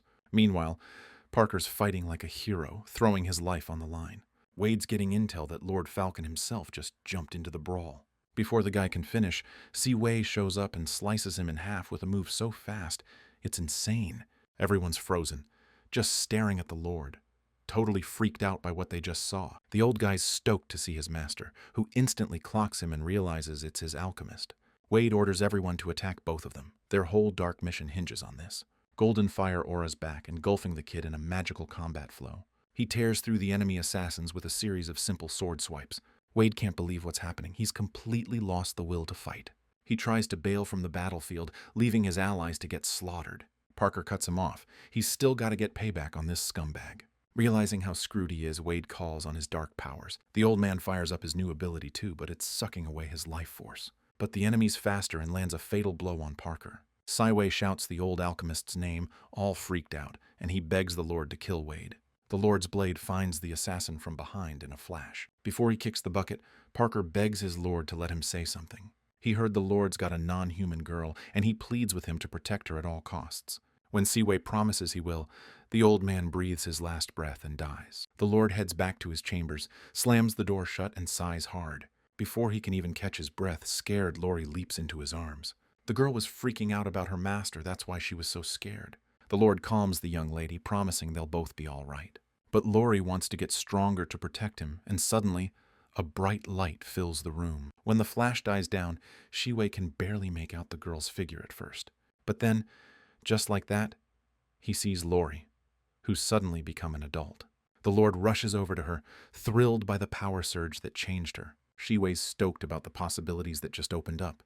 The Lord sets up a small clinic where Lori can help people and use her healing gift. But people are still skeptical that a non-human can actually help anyone. We knew this was coming, but he hoped opening the medical center would change how people see non-humans. The Lord glances around and spots a kid walking by, figures he might as well use the opportunity. Lori's stoked to greet the first patients walking into her clinic. Turns out the kid Wei met in the alley brought his mom, who got beat up by some thugs. Lori's happy to bust out her magic and heal him up. After pulling off a miracle, she walks outside with the patient and suddenly everyone's staring at her. People are kinda sus at first, but then they see the results and are blown away by how cheap the treatment is. A woman who looks like a reporter just so happens to be visiting town at that exact moment. Lori catches her eye. A non-human healing regular folks for just a single copper coin. She already knows this whole operation is under the Lord's protection. Wee's watching the stranger from around the corner, scanning her to get the lowdown. The girl feels the Lord's intense stare and turns around. Spotting Siwei, she takes off running towards him. The hero recognizes her as Roundface, the level 20 landscape player. Reaching the Lord, she introduces herself as a traveler, exploring the customs and quirks of different parts of the world. She holds out her notebook and asks him for an autograph. Overwhelmed by the sudden compliments, Siwei grabs the notepad and pen without thinking. A sly grin spreads across the girl's face. The notebook turns out to be a trap, and ropes immediately bind the Lord. The girl holds Siwei, looking pleased, and demands an explanation for what he did to the Saintess that day. Because ever since they were alone, Zoe's been down with weird symptoms, going from hot flashes to chills. Wei smirks, saying he just kissed the Saintess once, and maybe she fell for him. He asks the system for advice, but it says there isn't enough data to draw a conclusion. Wei says it's got nothing to do with him, and with a jerk he breaks free of his restraints. The Lord says he understands the danger of the situation, so he needs to see Zoe in person. He's heading to Chengguang, and to prove it, a griffin's shadow falls over them. When the weird girl asks what she should do, Wei laughs evilly, plotting something nasty. The Lord's bringing Lori along to examine Zoe. He ties up his new acquaintance, puts her in the chariot, and they head out to Chengguang. The townspeople are gathered at the Saintess's house, arguing about whether Siwei caused her illness. Right then, the Lord lands, carrying the tied-up girl on his back. The players are totally blindsided by his sudden appearance. Wei's HUD pops up with a system alert. Hao's destiny line is messed up, severed and split into 3 parts. Plus, according to Zoe's intel, she's got 2 hours to live and we gotta snatch her ASAP. Not wanting to waste a second, Wei draws his sword to clear a path. With one fiery swing, he wipes out all the players who were just trying to kill him. Siwei bursts into the Saintess's chambers, finding her lying in bed, suffering from some unknown illness. Zoe's fever spikes and she's breathing heavily, totally out of it. Without hesitation, Wei wraps the Saintess in a sheet and scoops her out of bed. He throws her onto the griffin that just landed, where Lori's already waiting, and they all take off. The chariot flies back with the outraged shouts of the Chengguang residents echoing below. Back in Lindong, Zoe, still out cold, gets laid down on the bed. Lori tries to heal the girl, using her own healing powers, but a dark aura of demonic energy blasts her away from the holy woman. Lori realizes she can't fully heal Zoe, only temporarily hold back the symptoms. Hearing that demonic forces are tormenting the holy woman with nightmares, Wei decides to enter her dream. Zoe's dreaming that creepy demonic forces are calling to her, creating fear and terror in her heart. The girl's chained up tight and can't even twitch. But then, the shackles finally break. Before she can even celebrate her hard-won freedom, Zoe falls into water. The hands of an unknown dark force drag the girl to the bottom of a deep pool. Just then, Siwei, who showed up right on time, gets his hand grabbed by the saint. Riding a griffin, he managed to snatch the girl right out of the demon's clutches. Zoe's eyes pop open. She screams and tries to break free from the Lord's grip, totally confused how he got here. Freaked out, she winds up and punches Siwei square in the jaw. Not even waiting for the griffin to land, the girl jumps down but ends up twisting her ankle. Zoe yelps, and the Lord reminds her that they're in a dream, so it shouldn't hurt. He scoops the girl up, and it's only now she realizes there really is no pain. The saint shoves Siwei away, who explains he got here using the scroll of Neptune. The girl learns that if it weren't for the Lord, she'd already be dead, but she doesn't get why he saved her. She's pissed that he did it just to avoid getting blamed for her death. Lord Zoe grabs her hand. They gotta find a way out of here, quick. The girl's flustered, but she follows Si-Wei. Looking around, they spot a goddess's temple nearby, and since the saints freaked out by it, the Lord figures the exit's gotta be there. Horrible memories flash through Zoe's mind, and she's scared to go any further. That just makes the Lord even more sure they need to go in. He scoops up the struggling saint, throws her over his shoulder, and bolts toward the building. Once they're on temple grounds, Si-Wei sets the girl down so she can walk the rest of the way. Surrounded by burning candles, a statue of the previous goddess towers under the temple dome. According to Zoe, who's totally winded, that's Malorn, the goddess of nature. Wei grabs the girl by the scruff of her neck and hauls her forward. But the second they round the corner, the marble statue's eyes blaze with fire. A demonic skull is reflected in those sinister eyes. Meanwhile, the heroes are wandering the corridors looking for a way out. Opening one of the doors, Wei finds a classroom where a lesson is in progress. Since they're inside Zoe's nightmare, this classroom is just like the one she had at the orphanage. Suddenly, the teacher starts dragging her fingernails down the chalkboard. A demon's mark burns like a brand on her neck. All of a sudden, the teacher spins around and starts screaming furiously at the one disturbing the peace. Zoe freezes up as Miss Maria demands she get back to her seat immediately. Si-Wei tries to stop her as she moves towards the desk, like she's in a trance. Zoe freezes, and Madame Maria barrels toward her, ready to punish the brat. The Lord jumps back, freaked out by the raging teacher. Thinking fast, he leaps up and kicks Maria hard in the gut. She stumbles back, lands on her feet, and gets ready to attack again. She smacks one of the students on the head with a pointer and announces, "It's music time." The kid claws at his desk in pain.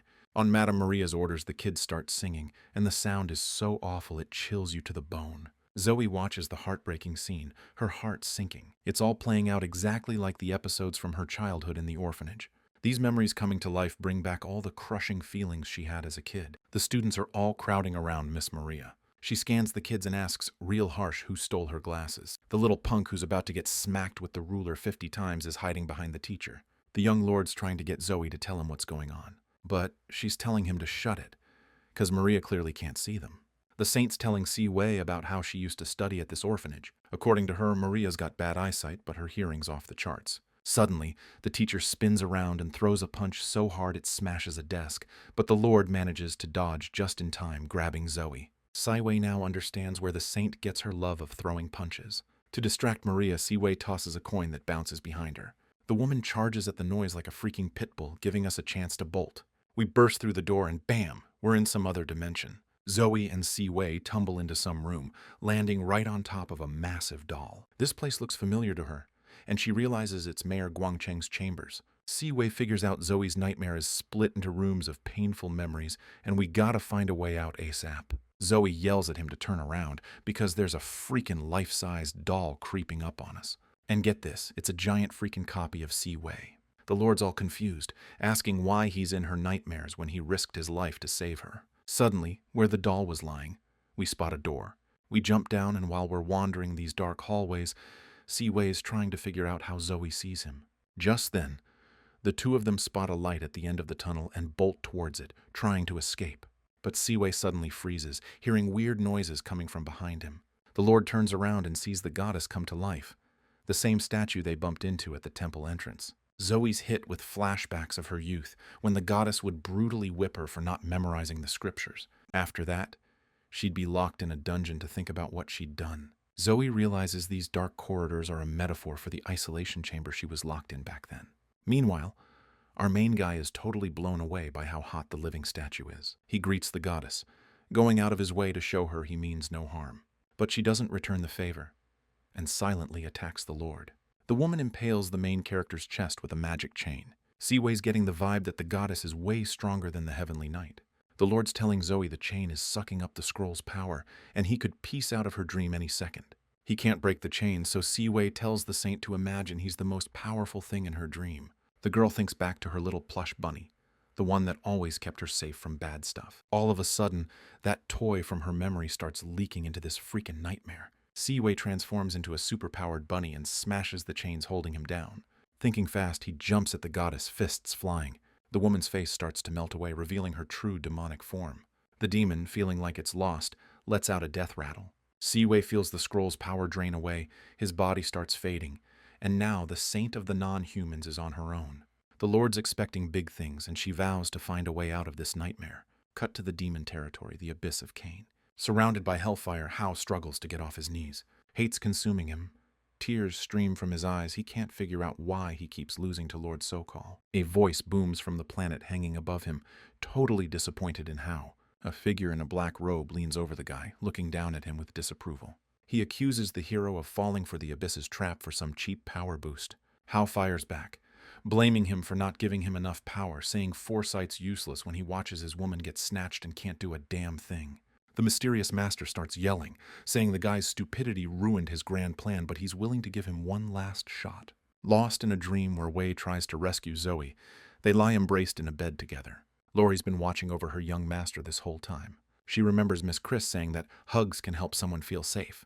The girl decides to dress up for Siwei, but a lightning strike outside scares her. After a while, the Lord wakes up in a cold sweat, trying to shake off a nightmare. He opens his eyes and sees Laurie leaning over him with a syringe and dressed as a nurse. Totally confused, Siwei grabs her hand to push her away. The girl's happy her master's awake while he's still trying to figure out why she's dressed like this. Laurie's showing off for the Lord, because she figured from Chris's advice that this would help him wake up.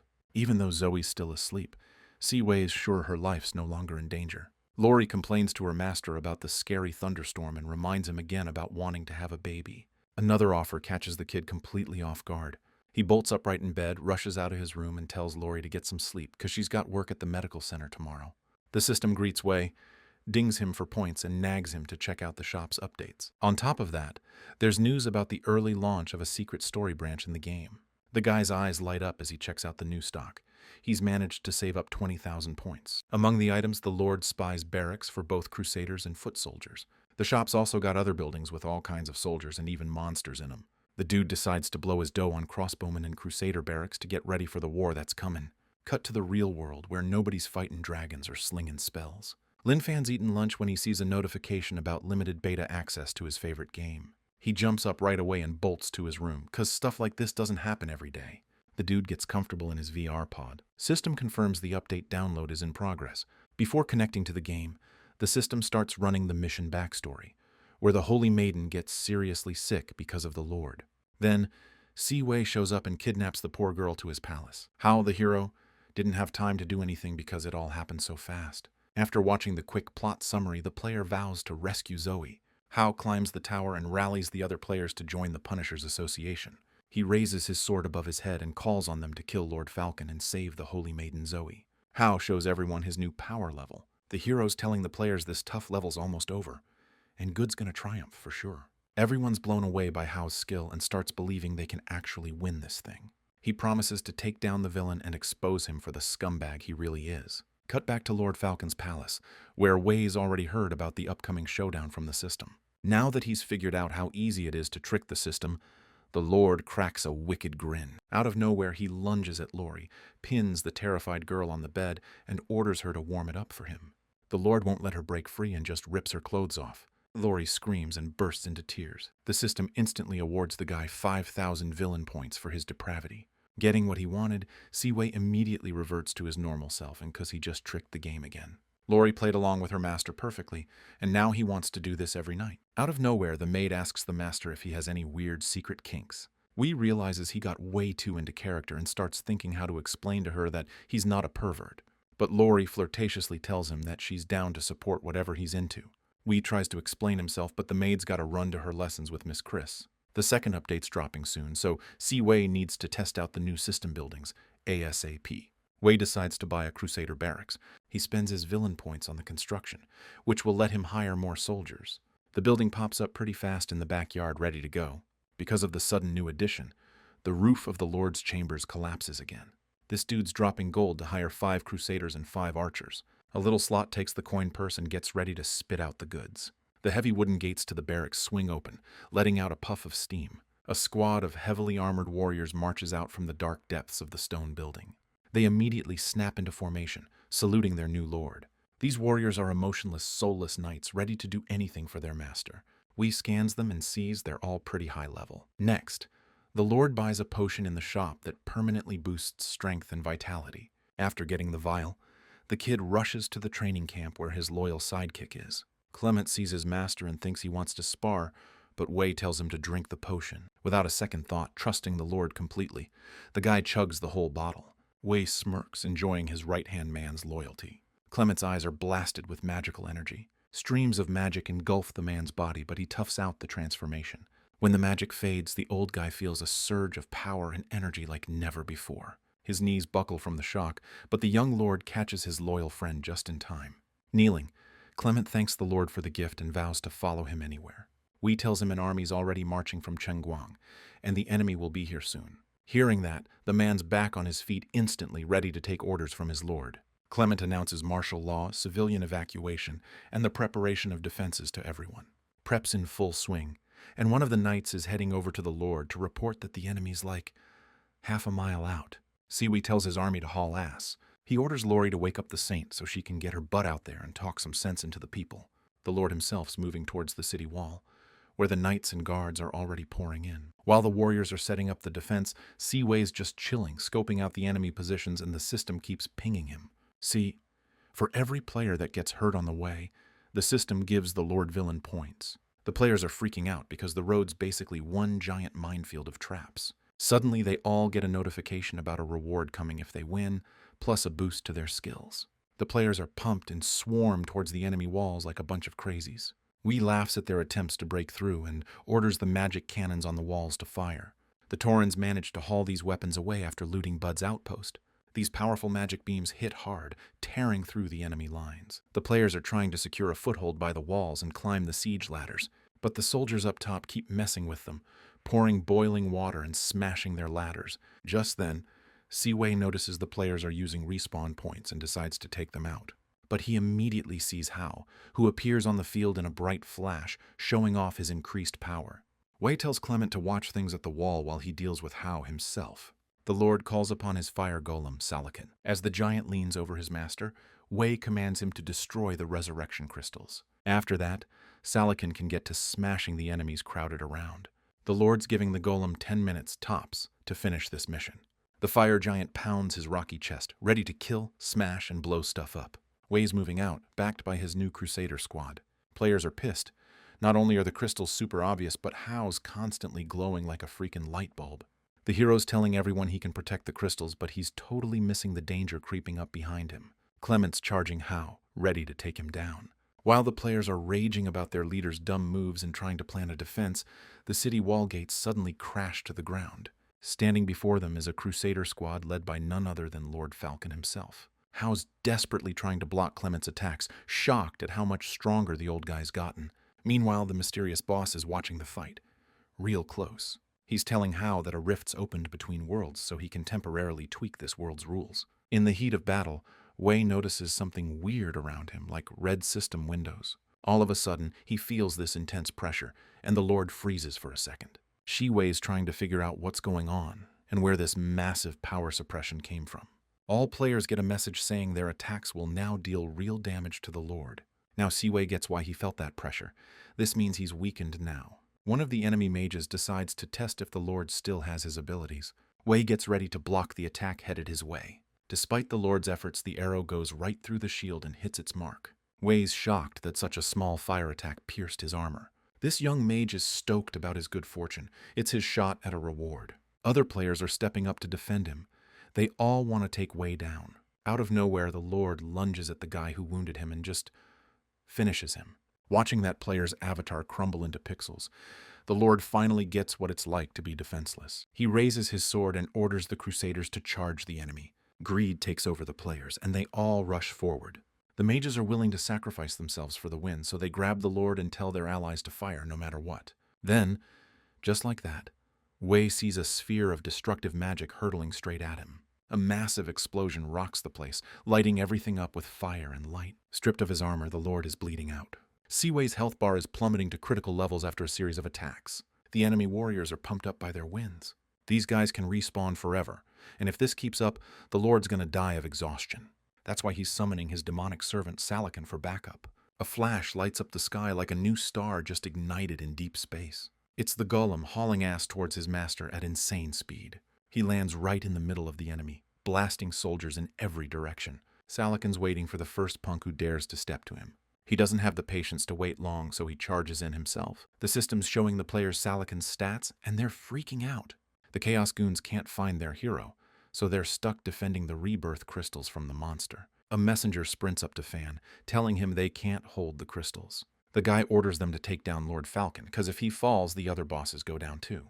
At the same time, Fan's charging up a spell, trying to blast Siwei. But it's a total bust, and the Lord just laughs at the guy's pathetic attempt. The enemy takes his words as a death rattle and get ready to swarm the main character. A bright light, with angel song, flares up behind the young master.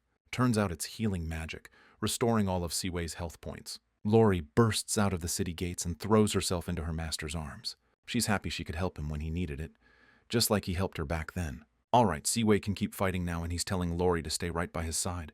These players are freaking out, watching the Falcon Lord's energy come back like that. With his power restored, the main dude is just slicing through the enemy ranks. No sweat. Siwei's got Lori locked down, keeping her close so he can keep using her energy boost. One swing of the Lord's sword is all it takes to summon a high-level beast, tearing through the enemy like nothing. These players are back to sacrificing themselves again, trying to grab the main character. Focusing their energy, the mages are getting ready to unleash another wave of magic. Blasts of fire are shooting out of their staffs, heading straight for the young master. The mage is pumped, waiting for the dust to settle so he can see the results of his level 3 fire barrage. But it's no use. The main character and Lori are totally fine, standing right where they were. This mage's spirit's broken. His strongest spell ain't even scratching the girl's defenses. Fang figures he's got to switch targets from Lord Falcon and take out that healer chick messing everything up.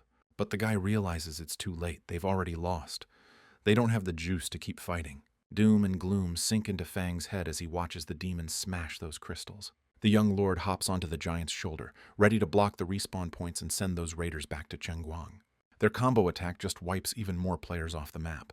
All Lori's training paid off. She hasn't even run out of mana this whole fight. Out of nowhere, a figure pops up on the city wall tower.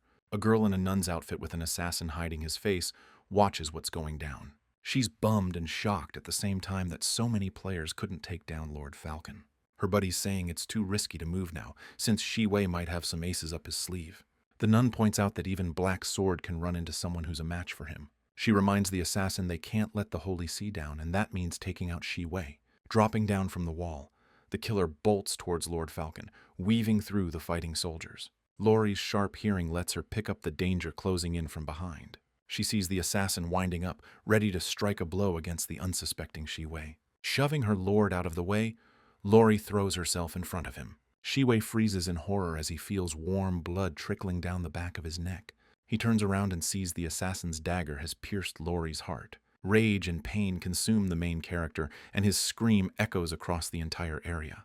A blinding flash throws Lori and the assassin away from each other. The maid winks slyly at the lord. She'd put a Holy Spirit shield on herself, and it helped block the attack. Siwei turns around and sees the assassin running towards them. He scans him and recognizes Sika Xianxi, Black Sword, a level 49 killer. The Lord draws his sword, intending to make the assassin regret what he's done. He instantly transforms into a fiery lion and pounces. Xianxi is stunned by his incredible power, completely not expecting Siwei to rage over a subhuman. The assassin dodges the Lord's attack, but he lunges after him. Their weapons clash in a brutal fight, but Black Sword feels his strength failing and calls for his sister's help. Suddenly, a spatial rift opens, spiraling and slamming into Siwei's chest. The hero's in agony, blood's just gushing from his mouth. The Lord didn't think any of his enemies knew spatial blade techniques. Lori rushes to help her master, clinging to him. She needs 30 seconds to fully heal him. The nun who appeared next to the assassin hurries him up. They've got 30 seconds to finish the Lord off. She's amused that Black Sword screwed up this fight, but he's not giving up yet. Bitter tears stream from Lori's eyes. She thinks this is the end for her and Siwei. This whole thing's super weird to the players. These two who just popped out of nowhere look like they're from the Holy See. It's messed up how this scene just crashed into the player's city raid mission. The assassin whips out his daggers and lunges at the Lord, ready to finish him. Siwei shields Lori with one arm, extending his unarmed hand to block the attack. They're only inches away from Black Sword's razor-sharp daggers. But then, a blinding flash of light shields the killer from his victims, pure terror in his eyes as blood gushes from his mouth. Holy Zoe suddenly appears from behind a pile of rubble. Before the nun can even react, Black Sword's taken out, no chance to even block that lightning-fast attack. Spatial rifts are popping up in the air again. The nuns planning to trap Zoe and wipe her out with those things. And even though the saint's dodging the rifts, the nun sees blood on her, and it's clear she's reaching her limit. The nun's betting that if she can just stall a little longer, Zoe's a goner. But out of nowhere, the saint ambushes her from behind, grabs her arm, and twists it. Before she knows what's happening, the saint takes her down just as easily as she did Black Sword. Zoe freezes, freaking out about how much damage she's taken. Suddenly, Lori jumps to her feet, shielding her master, which Siwei thinks is pretty dumb. But the kid's right. And the next thing you know, the holy woman's charging at the Lord with insane speed. Siwei covers Lori and whips out his sword, ready to defend against Zoe. Their weapons clash, and bright beams of magic energy light up everything around them. The Lord lowers his weapon because he sees blood tears streaming down Zoe's face. Exhausted, the girl collapses right into Siwei's arms. The hero's lost. He doesn't get what just happened because that holy woman's speed was off the charts. He scans her and realizes she's reached first-level demi-human awakening. Siwei reassures Lori, who's freaking out, that he's totally fine. Besides, this war's pretty much over, so let's leave the cleanup to the Minotaurs. The Lord scoops Lori onto one shoulder, throws Zoe over the other, and heads for the palace. The players were just gawking at everything, completely forgetting about the fight. Now they're wondering if it was a glitch, and why the temple storyline suddenly popped up, and also why Zoe saved Lord Falcon. The Saintess is laid out on the bed, and Lori's standing beside her, trying her best to heal her. And while she can fix the girl's wounds, she can't do anything about the emotional baggage. Zoe awakened the half-human blood power and probably mixed up dream and reality. So when she woke up, she just started attacking everyone. But her body can't handle the speed it gives her, and if she uses it at full power, her body and soul will get torn apart. How? Completely pissed, kicks the resurrection crystal on the battlefield. The players are super bummed about that battle, and some of them even want to quit the game. Word on the street is they're blaming him for everything and think he's completely useless. Hao's patron, the Child of Destiny, shows up, and she's pissed about his defeat too. The hero wants to know why Falcon Lord didn't just wipe out the players when they first showed up, since he could have. Turns out, the players in Siwei are just pawns in a game between two world wills with the continent of Cain as the chessboard. The Blue Star's will provides Hao with help in the form of players, while Cain gives Falcon Lord all kinds of soldiers. The Child of Destiny's calling him reckless, saying these world collisions are crazy dangerous. She's figured out some of the rules of this world and has been lending a hand, but from here on out, the players are on their own. As a final act, the Child of Destiny sends the goddess Malone to the players, telling them not to blame themselves for the loss. But she says they can still give up, because her poor servant, the Saint Zoe, still needs their help. The goddess promises the players will get another shot, but for now, they need to fall back. Alright, system's pinging the players with a new quest. Find an artifact out west that'll seriously buff them up. Lori's apologizing to the boss for screwing up in the fight, and she's back on the baby-making train. Siwei's straight up disgusted and pushes the maid away, but she's still reaching for him, trying to plant a kiss on him. The Lord grabs her by the tail to cool her jets. Lori's heart's going nuts. She's blushing like crazy and saying, "You just don't grab a beast person's tail like that." Siwei gets an idea. This is how he can punish the maid for messing up, so he starts tickling her tail. The girl turns beet red, apologizes again, and begs the boss to accept a gift from her. She holds out a 4-leaf clover, saying it brings good luck. The Lord notices the charms made from that revitalizing water bottle he gave Lori when they first met. Even though he figured she'd tossed that bottle ages ago, she couldn't just get rid of something he gave her. Lori made herself a clover too, but with only 3 leaves. But when asked what that kind of clover meant, the maid clams up and bolts out of the room, rushing to class with Miss Chris. The Lord leans back in his chair, already tasting the system rewards for offing those players. The system dings, saying the death storyline is done, and Hao's got 2 fate paths left, which the master can pick whenever. Siwei scores a chain of fate, which he can use in battle to inflict some serious pain on the Son of Destiny. Before he can even wonder how bad that pain will be, the system chirps up that it's going to be unbelievably brutal. Not wanting to waste any more time on chit-chat, the Lord demands the system get this show on the road. As a reward this time, the system hands Siwei a special heroic item, the sacred vestment of guilt. The Lord's a little thrown off because the gear kind of looks like a dress. He hits the button anyway, and gets one of the 3 forms created by Vina, the goddess of beauty. The passive skills are purity, enhanced attractiveness, and, optionally, an affinity with nature. The covering can transform into any form its wearer desires. All you gotta do is picture it. Siwei's imagination instantly conjures up some seriously dirty images. The system offers to materialize his fantasy, but the Lord orders it not to. He feels around his new reward, marveling at the light and pleasant fabric. Again, his imagination paints lewd pictures involving Lori, and to distract himself, Siwei decides to take a bath. Zoe lies on the bed, bathed in the moonlight streaming through the window. She opens her eyes and tries to figure out where she is. The saint gets out of bed and looks around, still not fully sure if this is a dream or reality. The girl heads for the door, hoping it's a way out of this dream. But, stepping through, she finds herself in a bathroom with Siwei, just wearing a towel around his waist. Zoe starts screaming, pissed that there's a naked dude in her dream. She covers her eyes, embarrassed, but can't help noticing the guy's kinda hot. Siwei's shocked as the saint wakes up, and for some reason yells she's not afraid of her nightmare anymore. Suddenly, she jumps him and starts pounding her fists into his chest. Zoe shoves him into the room and starts biting him hard.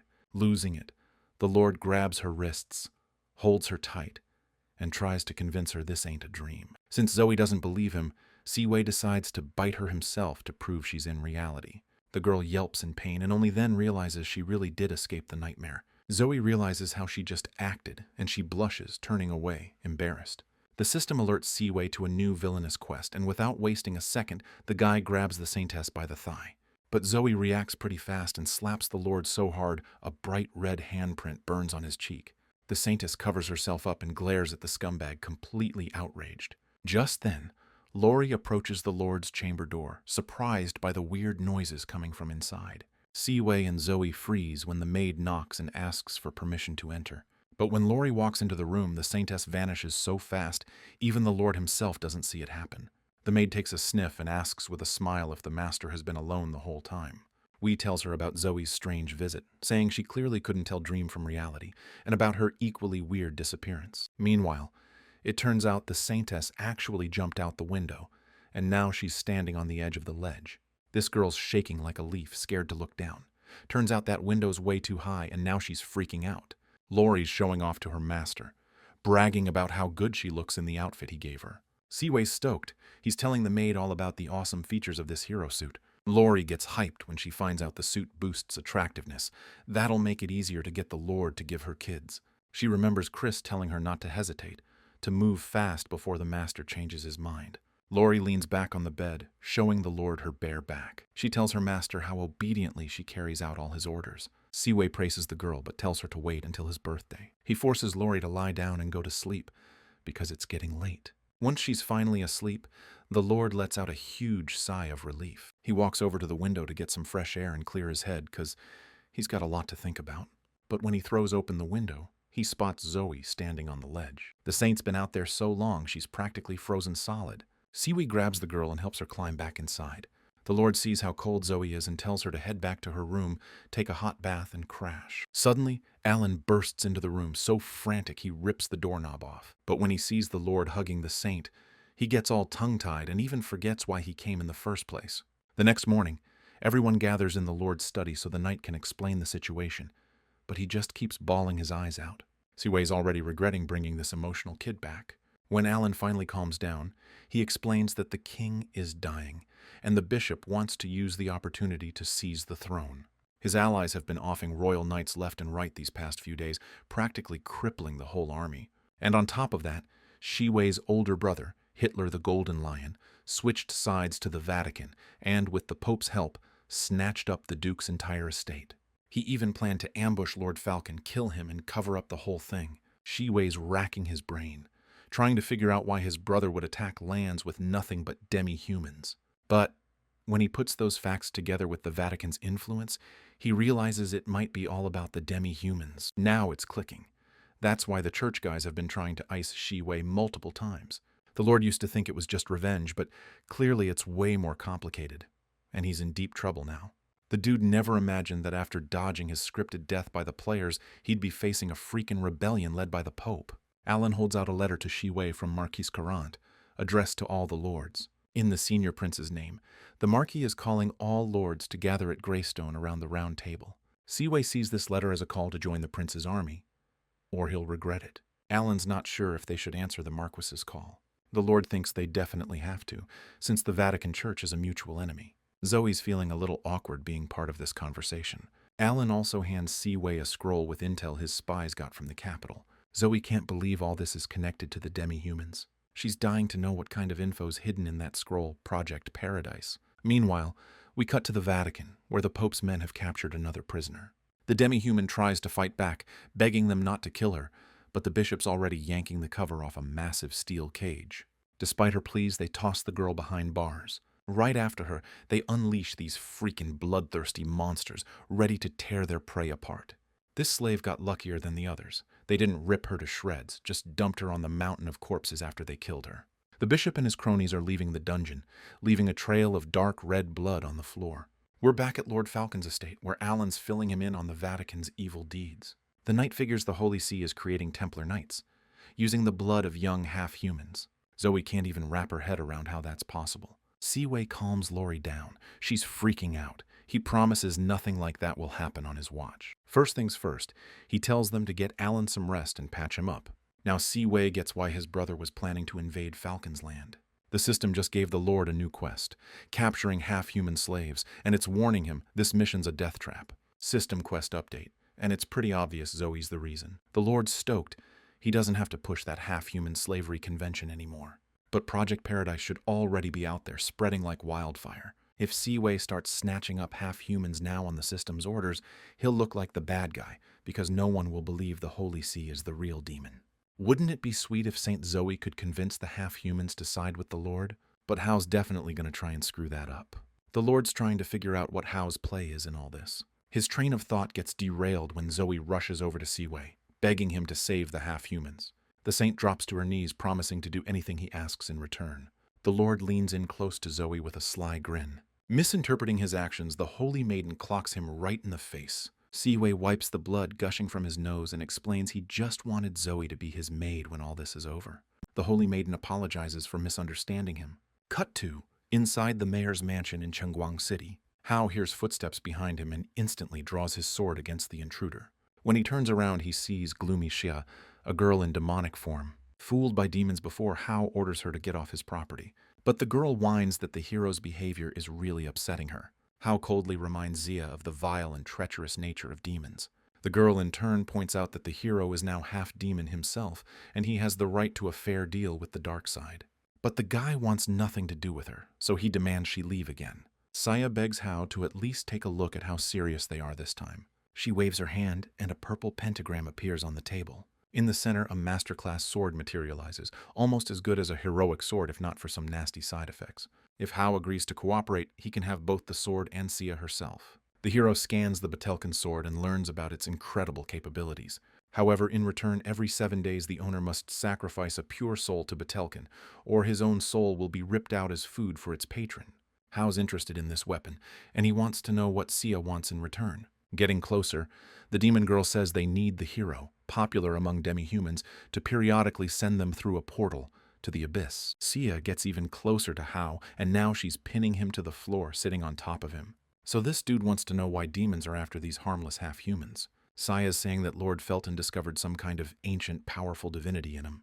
Like, Zoe the half-human had super strong divine power, and the Lord wanted to use her to juice himself up. But Felton screwed that up, so now he's just grabbing half-humans and ripping the divinity right out of their bodies. Hao's down with the offer, but he's got to throw in a few more demands. Saya offers herself up as a servant, but he shuts her down. He tells the demon chick to save her servitude for Felton. What he wants is a demon squad, so he's got more muscle when he hits those orc tribes. Cut to a town square, where this half-human, half-bunny girl is holding a brochure for the Paradise for Lower Races, looking around. Finally, she works up the nerve to ask some people for directions to Paradise. Thing is, neither the guy nor his little cat girl sis had ever heard of a place like that. This half-bunny chick says that Anna, this super powerful awakened being, cut a deal with the Empire and the Holy See. They promised to give Anna the whole damn city as a home for the lesser races. But the most important thing, according to her, is that Anna already knows how to awaken the blood power of the demi-humans. The guy and his sister are pumped up after hearing about such an incredible place. The cat guy's thinking about whether he'll even get a shot at trying out this awakening ability. Suddenly, a rabbit wearing a creepy red mask walks up to the group. He knows where Paradise is, and since he's heading back there himself, he offers to guide the demi-humans. All of a sudden, chaos erupts in the square, and everyone notices Saint Zoe, who's shown up with the Falcon army for some reason. The little cat girl happily runs toward her, 'cause she's been missing the saint like crazy. But her brother yanks her right out of Zoe's arms, yelling that they gotta hurry. The girl tells the holy woman they're headed to the paradise for demi-humans, where they'll live happily ever after. She even asks Zoe to join them, saying they can unlock their powers in that grim winter city. The holy woman's face suddenly twists with pure rage. She remembers the Lord gave her crystal clear instructions on how to save the demi-humans from destruction. So Zoe orders Clement to round everyone up now. The knights, already poised, immediately charge into the square, grabbing demi-humans and tying them up. Tears streaming down her face, the holy woman begs her brethren for forgiveness, saying it's the only way to save them from a terrible fate. Meanwhile, Lord Siwei, with Lori by his side, is riding in his chariot to meet the Grand Duke. He was sure he was totally safe there, so he didn't bring his loyal servant Clement and instead sent him with Zoe. Grey City's lights are up ahead and the chariot's starting to descend. Lori's checking out the shops, all full of magic items and potions, totally fascinated. She's blown away by how alive this city is compared to Falcon. Suddenly, something weird catches Lori's eye. There's this tall, blonde dude holding an elf girl on a leash. Siwei smiles and greets the guy because it's Prince Bielerfriend himself. The next morning, the prince bangs the gavel, declares the session open. On the agenda, discussing the Pope's power grab. The prince thinks even with all his faith, the bishops completely lost it. The lords are whispering that if the empire gets invaded, they're going to be the first to get hit. Marquis Courant hears the whispers and calls for silence. He's pissed at the lords' behavior, saying they're acting like a bunch of losers, because if they all united, they could fight back against the Pope, no matter how ready he is. Plus, the first prince made a deal with a group of outsiders who can respawn endlessly. The Marquis is sure that with their help, they can definitely crush the church's main force, no matter how big it is. The prince orders the door opened and the players walk into the room. Their leader greets everyone gathered, especially Lord Falcon, sarcastically happy to see him again. Siwei doesn't get how the players managed to get to the capital so easily. He's wondering what they're really up to. After that last attack failed, did some of them decide to give up on killing Lord Falcon and saving St. Zoe? All right, the Marquis is calling for quiet again. He's saying these resurrected warriors will help us fight the Pope, who's got the nobles and royal army backing him. The Lord next to Siwei is asking why we need such a big army, since the Holy See only has like 100 guys. But Courant tells him that's old news. The papacy's got 1,000 knights now, 30 of them celestial. The people at the meeting can't believe what they're hearing. That's 3 times more than the king's army. The Marquis asks Lord Jabot, the frog suit guy, if his monsters can get to the Greystone in 2 weeks. The players don't have the right transport, but Courant promises to get them mages to set up a teleportation matrix. Meanwhile, Siwei's keeping a close eye on the prince, who for some reason looks super pleased. Finally, the meeting breaks up, and the Lord follows the players out. He's gonna find out what they're really up to. Siwei smirks and asks if these guys seriously came all the way here just to ambush him. When Jabot asks why Falcon Lord is rounding up demi-humans, he says he's trying to save them. The players can't believe that crap, or that the papacy is experimenting on demi-humans either. Not wanting to stick around, Siwei shoves the players aside and keeps on walking. Rubbing their sore spots, they're once again convinced that Falcon Lord never tells the truth. In Siwei's chambers, Lori greets him with excitement, saying she already missed him. She throws herself into her master's arms, but then a servant enters and asks the Lord to see His Highness. Siwei figures the prince is probably trying to get the nobles' support before the coronation. According to the servant, the Lord is welcome to bring his personal maid along to the meeting. Greeting his guests with a glass of wine, Bielerfriend praises the strength of the heavenly knight, Siwei. This kind of hospitality's starting to feel a little weird to the Lord. Meanwhile, the prince just keeps showering his guest with all kinds of compliments, all while he's got his foot pinning that elven chick to the damn floor. Bielerfriend says they're not that rare and that Courant snagged her over on the Emerald Border. Apparently, this elf snuck into the fortress solo and wasted over 80 soldiers and 2 Earth Knights. But when she was leaving, she walked right into a trap, and now her magic's sealed up tight. The prince offers Siwei the elf if he's into her, but the Lord politely turns him down. So Bielerfriend offers to trade the elf for Lori, and on top of that, he'll give the Lord anything he asks for. This offer pisses Siwei off so bad he crushes the wine glass in his hand, shattering it to pieces. But the Lord forces a smile and politely declines, saying he really values his maid and couldn't manage without her. Bielerfriend smirks and says he's going to give the elf to Siwei anyway. The Lord tries to refuse again, but Lori suddenly feels the girl lightly touching his leg. Tears welling up, she whispers, begging him to save her. If Siwei doesn't take the elf, Bielerfriend will be forced to send her to the infirmary. Lori apologizes and asks what'll happen to her there. According to the prince, the wounded soldiers hate elves, so they'll probably torture her and tear her to shreds. Hearing that, Lori looks at her lord in horror. Reading the plea in his maid's eyes, Siwei thanks Beilerfriend for the generous gift. A little later, the Falcon Lord is already tying the elf to his griffin. Getting ready to leave, Lori apologizes to her lord for the trouble she caused. But Siwei's not even mad at his maid. He scoops her up in his arms and lays a big one on her. She's blushing like crazy because they're out in public, you know? Anyone could see them. Siwei's like, then let's take this inside. And bam, their ride takes off. Cut to a thick part of the forest where this little half-human girl, May, is hiding behind some bushes. She heard the rumors about the Holy Maiden snatching up half-humans, so she's freaked about sticking around. The girl's got nowhere to go, tears are welling up, and then she spots some flyers on the ground. She grabs one and reads about a paradise for half-humans and decides to get there ASAP. On the way, May runs into two players who are totally surprised to see a little kid like her out in the middle of nowhere. The girl tells them about how the Holy Maiden, under Lord Falcon's control, is kidnapping half-humans.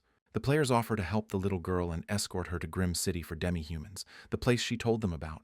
The players change into demi-human disguises to guide May, and after a while, the three of them are standing at the gates of paradise. A hostess greets them cheerfully and suggests they all grab some lunch first. The players notice soldiers with pretty grim faces standing everywhere in the city. Sitting at the table, this weird tension just won't leave the guys alone. A demi-human named Kira greets everyone at the table. She's going to be their guide in this city. After lunch, she promises to take everyone to the city entry ceremony where they'll meet Lady Anna, who people call Eve. The demi-humans gathered at the table are excitedly talking about how lucky they are to be here after Falcon's rule. Kira walks over to May and asks if she wants to see Eve. According to her, the lady has been expecting all the newcomers at the church for a while now. A blood-red, mind-bending fog is rolling into Twilight City. Eve, the Flame Queen, stands on stage, greeting the new arrivals as the fog thickens all around them. She asks the crowd to contribute to this paradise by pledging their blood, body, and soul to her master. The zombified crowd cheers wildly, screaming that they're ready to give themselves in service to the master. The players huddle off to the side, pinching their noses and May's, trying not to breathe the gas they were warned about. As Eve announces the start of the ceremony, terrifying monsters suddenly appear behind her, with glowing red demon eyes. The players are now sure these half-humans haven't stumbled into paradise, but a total trap. Monsters and freaks burst onto the stage, ready to tear their victims to shreds. They pounce on the half-humans, but the fog has them so messed up they don't run or even try to fight back. Suddenly, Eve spots the spies who've slipped into their ranks and calls for the soldiers to help. Masks off, these two players are fighting monsters like their lives depend on it. On his way home, Siwei gets a system message with new objectives. The Lord needs to kill Eve, wipe out the demi-human paradise, and mentally scar at least 100 players. Siwei realizes this is a golden opportunity, since the Twilight City Sky Knights are all tied up in the capital. Not wanting to waste a second, the Lord orders the Griffin to turn around. Meanwhile, these two players grabbed May and are trying to escape the paradise territory. Even though they're just as strong as their opponents, they're still seriously outnumbered. But one of the guys managed to screenshot what's happening inside the paradise and posted it on the player forum. Allies promise to show up and help soon, so the players just need to hang in there for a little longer. One of them's trying to hold them off while the other one saves the girl. May's crying because she feels guilty that they're all stuck here. These chasers are relentless. They're practically on top of them. The dude's telling May it's not her fault and they'll be fine because they can respawn. Suddenly, way up in the sky, the girl spots a chariot pulled by a griffin. Siwei hears the commotion below and peeks out of the carriage. He sees knights chasing after a girl and two guys are trying to save her.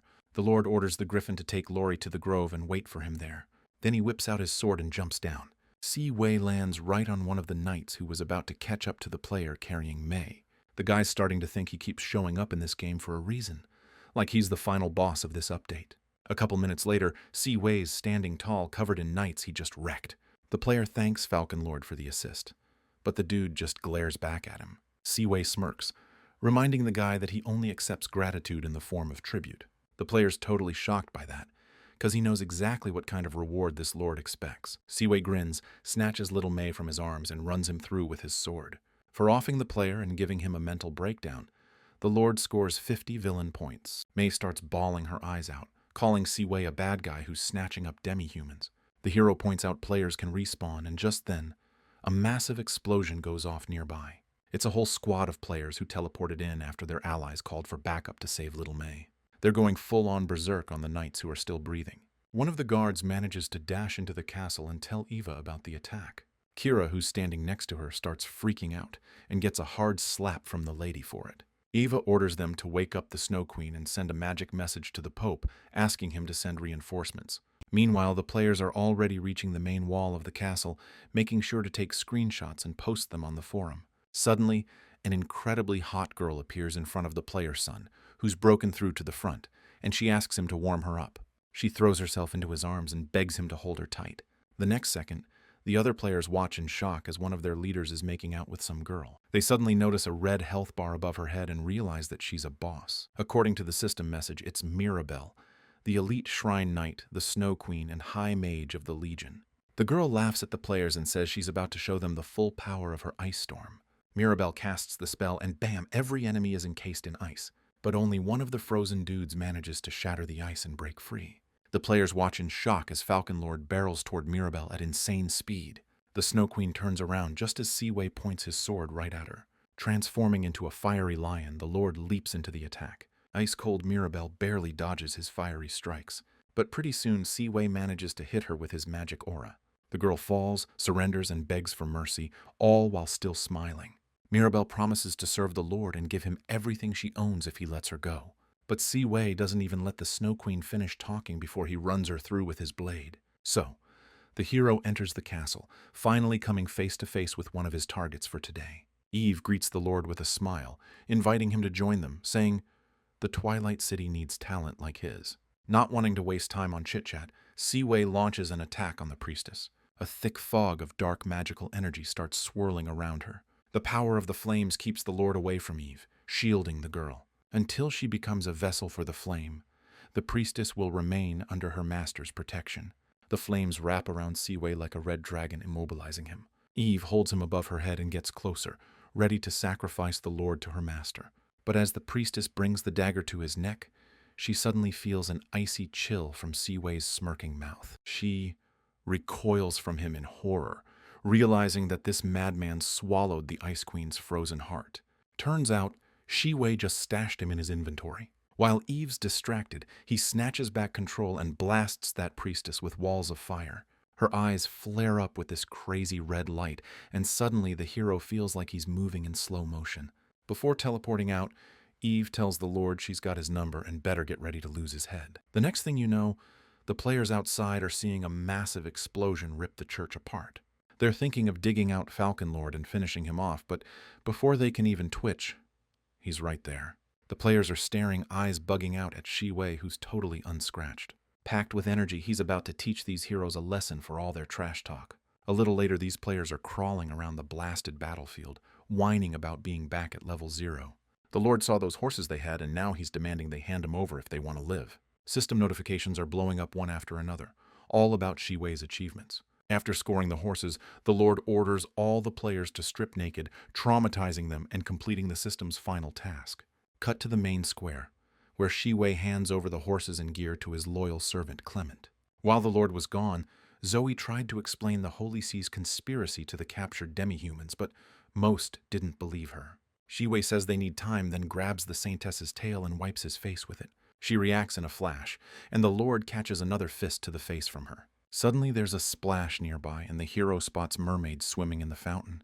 Turns out these mermaids, who are demi-humans, are a little different from the ones in the sea. When they grow up, their fishtails actually turn into legs. The mermaids scatter, and Seaway heads for the stage while Zoe calls everyone together to hear his announcement. The half-human crowd in the square is pissed that the Holy Maiden is now totally under the Hawk Lord's control. Seaway announces he gathered the half-humans to reveal a harsh truth and test their abilities. Those who pass the test will stay and work at the castle, the rest get land, and guards will protect their property. The half-humans don't believe the Lord cares about them, or that he'll actually protect them. But Seaway promises to enact a law guaranteeing basic rights and safety for half-humans in his territory. Then he drops the bomb. He destroyed Twilight City. Hearing that, the half-humans call him a real demon who robbed them of their chance to get into paradise. Seaway signals one of his knights to bring out the survivors from Twilight City. The half-humans stare in shock at the crowd of their brethren, led by little May. Overcome with gratitude, the girls he saved cheer for their savior. Seaway tells them to cut the formalities and tell everyone what they saw in Twilight City. That way, everyone here in the square will know that paradise was a lie. a trap. The girl tells them what they did to them in the church, but the half-bloods demand proof, so she shows everyone her sister's forehead plate, which usually only comes off people like them after they die. The girl drops a bomb on the crowd, telling them how her sister was taken to the initiation ceremony, where they unleashed crazed orcs and half-demons on her. Siwei claims he gave the order to capture the half-bloods, but only to save them, and he did it all for his personal maid and their holy maiden, Zoe. Leaving the stage, the Lord announces that the trial will begin in 5 hours and advises everyone to prepare themselves properly. Now the half-bloods realize just how wrong they were about Lord Falcon. 5 hours later, everyone gathers again in the same place. The Lord's about to check out the demi-humans using his crystal ball. This thing can expand the range of his wasteland gift. Siwei raises his hand, and the crystal ball lights up with a bright yellow glow. He orders everyone to try and feel that energy, follow the blood calling out inside them. But so far, the whole crowd of demi-humans isn't feeling anything except warmth and a crazy attraction to Lord Falcon. Looking them over, Siwei can't shake the feeling that something's wrong, that none of the demi-humans are waking up. Suddenly, a yellow light lifts one of the girls standing in the crowd high into the air. Right after, one of the mermaids bursts out of the water with a loud splash, and seeing that, the Lord smiles, pleased.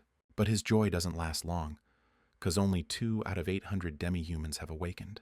Annoyed that she got caught again, the mermaid tells Siwei she doesn't have a name, so he calls her Bubbles. The second girl introduces herself to the Lord as Nina, and then Siwei asks the girls to describe their visions during meditation. The mermaid says she saw the ocean, a storm, ships in whirlpools, massive waves, and a tsunami. Siwei decides to keep her at the castle and orders her to start working tomorrow. Bubble will live in the fountain, and no one will dare try to catch her with a net again. Nina, on the other hand, saw complete filth and darkness all around her during meditation, and then a desert, the seabed, volcanoes, and different kinds of rocks. Siwei's like, seriously? Is this little thing going to be throwing rocks or building golems? He decides to keep Nina at the castle too. But since he doesn't know what she'll do yet, he tasks her with watching the other little ones for now. After dealing with them, the Lord calls Clement over to discuss the issue of housing the demi-humans. Meanwhile, his new subjects are discussing everything they've gotten to see today. Siwei orders Clement to compile a census of the demi-humans, provide them with work, housing, and a 3-day supply of food for free. The aide's telling the Lord we've got a cash flow problem. Siwei's thinking about how much this charity gig is costing him. Then it hits him. Why should one lord shoulder the whole burden of charity anyway? He orders Clement to round up all the city's bigwigs by 9 a.m. tomorrow, or they're getting shipped off to the mines. Wiped out after a killer day, Siwei heads to his chambers, looking forward to some hard-earned rest. Suddenly, an elf ambushes him from behind, ready to smash him with a lamp. But our guy hears her coming and reacts fast. A second later, the Lord's got the girl pinned against the wall, pissed at her ingratitude after he saved her. He scans the elf and finds out her name's Isilia, the Elf Queen's little sister, and a level 49 battle mage. The girl screams she'll kill him because he's the one who invaded her home first. Siwei's trying to calm Isilia down because he doesn't even know where her house is. Just then, the Lord spots a weird line in the system alert, saying the elf beacon's been activated. When he says that phrase out loud, Isilia gets pretty aggressive, so Siwei demands an explanation from the system. According to the info, the elf beacon's a magical mark royal family members use to find each other. Realizing what activating the beacon means for him, the Lord starts yelling at the elf. Since Isilia keeps playing dumb and claims she did it on purpose, Wei asks the system how to disable the mark. After getting the info he needs, he rips the girl's clothes open. Just below her navel, the Lord finally finds what he's looking for. But since he doesn't know exactly how to disable this beacon, he pokes it with his finger like it's a button. Lori walks into the room and catches the Lord doing exactly that. Siwei remembers he didn't even close the door before getting jumped. Lori's pissed at her master, but he begs her to let him explain everything. But she doesn't want to hear it, saying what he does with other girls ain't her business. Still, after hearing about the elf beacon, Lori marches straight towards Isilia. Right then, Siwei gets a system notification that the beacon's been deactivated. The elf whispers to Lori that she brought the Lord food, but he dragged her inside and ripped her clothes. But Lori calmly tells her the master's a good guy and would never force anyone to have kids with him. Siwei agrees that's right, and walks up to Isilia with a little red ball in his hand. Before the elf can even react, he shoves that ball right into her mouth. The Lord states he just gave her poison. Then he asks Isilia to look at her hand, which has already turned red and swollen. Siwei has an antidote, and he promises to give it to her only if she behaves herself. He suspects the elf might have been sent here specifically as a spy by the prince. Lori felt something weird herself. Like when the girl touched her, images flashed in her head and she wanted to save her. The maid apologizes to the Lord for not telling him about this sooner. The Lord tells her she has nothing to apologize for, kisses Lori on the forehead, and lets her keep the elf. However, they still need to be careful, so Chris needs to sew Isilia some clothes that won't hide the tracker. Seaway sends the girls to carry out the order and suggests they take Zoe with them, since it's already dark and unsafe outside. Calming down, the elf obediently follows the order. As the girls head out the door, Isilia asks Lori if she really saw everything back then. She thinks the Lord's maid is a noble awakened, because she senses the power of nature in her. Lori ain't answering questions from someone who dared to deceive her. Grabbing the elf's wrist, she's pissed about how ungrateful she's acting towards her saviors. Lori reveals that she asked the master to take her from the prince. So if Isilia dares to do anything against the Lord, she'll fulfill her duty and kill her with her own hands. Saying that, Lori tells the elf to wait for her here for a bit. She's dead set on being cautious with Isilia, because even the master who's saved so many demi-humans has never been this careful with anyone. Zoe had just gotten out of the bath when Lori knocked on her door. When she opens the door, the girl asks her to escort her and the elf to Lady Chris. While no one can hear them, Lori gathers her courage and decides to finally ask the saint the question that's been bugging her. Giving Zoe a hard look, she asks if she's fallen for the master. The saint blushes and admits that Lord Sokol does kinda have her hooked. Lori didn't miss the way the girl's attitude towards Seaway totally flipped after that dream. Zoe doesn't deny it, but she can't bring herself to say what exactly she saw in that dream. Still, the maid declares flatly that she's the only one who's going to be popping out the Lord's kids. In that moment, the saint suddenly realizes that nothing's actually happened between Seaway and Lori yet. She decides to take matters into her own hands and starts telling the girl how messed up that is. Then Zoe confesses that she saw in the dream, her and the Lord, doing the thing to make babies. Tears of frustration start streaming down the maid's face. Zoe argues that unlike her dream, the master actually kissed Lori for real. She grabs the girl and demands she show her exactly how Seaway did it. The maid tries to break free from her iron grip, but the saint squeezes harder and kisses her neck. Lori's scream even reaches the Lord's study, but he just figures he's imagining things. Finally, Seaway finishes up with the paperwork. He leans back in his chair looking pleased, waiting for today's system rewards. The system recalculates the Lord's villain points and grants him 20 ghoul necromancers. As an extra bonus, Seaway gets 10 Riders of Dread.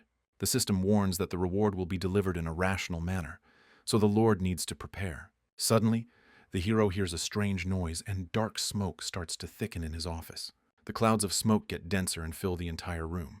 And just like that, the outlines of these nightmare riders start to emerge. Seaway scans them, blown away by the insane power of his new subjects. But right now, he's got to figure out how to explain the sudden arrival of these warriors in his palace. The Church of Light could find out, and they're constantly at war with undead crap like this. And then they'll send an archangel in a heartbeat to turn the Lord into dust. Honestly, aside from the horses, the knights in their heavy armor don't look all that different from living people. For now, Seaway decides to stash the warriors in the storage room, and when he gets back to his chambers, he sees Lori standing by the door. The girl turns to her lord, tears streaming down her face. She calls him a traitor who chose some saint over her. Lori's laying it on Seaway about Zoe, shows him a mark on her neck, and the hero's imagination starts painting all kinds of nasty pictures. Finally, after hearing the maid clinging to him out, the Lord was relieved to learn that it was just the saint's dream. He tells Lori not to worry since none of it was real. The Lord offers to have kids with her right then and there if she wants, and she jumps into his arms. But because Lori has no clue how it actually works, Seaway pats her head and tells her to get some sleep. She's still too weak, and the Lord is avoiding contact with her for now so he doesn't waste her magical energy. As soon as Lori falls asleep, Zoe suddenly appears in the room and tries to seduce the Lord. However, Seaway realizes that according to the plot, he'll be executed if he defiles the Holy Maiden. Since staying alive is his top priority right now, the Lord decides to pretend he's asleep. And no matter how hard Zoe tries to wake him up, she just can't do it. The next morning, Clement had already gathered all the rich guys at the residence, just like he promised. Lord Sokol enters the meeting hall, flanked by his loyal maids, Lori and the holy Zoe. The nobles are pissed at his behavior, but none of them have the guts to say it to his face. Seaway, looking smug, sprawls in the chairman's seat, scanning everyone present. Now that everyone he wanted to see is here, the Lord gets straight to business. First off, The ruler wants to introduce a new product made in his city and wants everyone to size up its commercial potential. Zoe opens the vial, and the room fills with the divine scent of perfume. The guys have never smelled anything like it before. It's like they're standing in a lavender field surrounded by gorgeous women. One of them, Victor, immediately tells Siwei he's ready to handle the perfume's sales. The others are all shouting over each other, saying they can get the Lord distribution channels for the new product. You can practically smell a brawl brewing in the room, so Siwei tells everyone to sit down and chill out. He's pitching them a new way to work together, one that guarantees everyone gets their cut. Laurie's handing out scrolls to everyone here, laying out the plan in detail. Siwei wants them to read it carefully and ask questions if anything's unclear.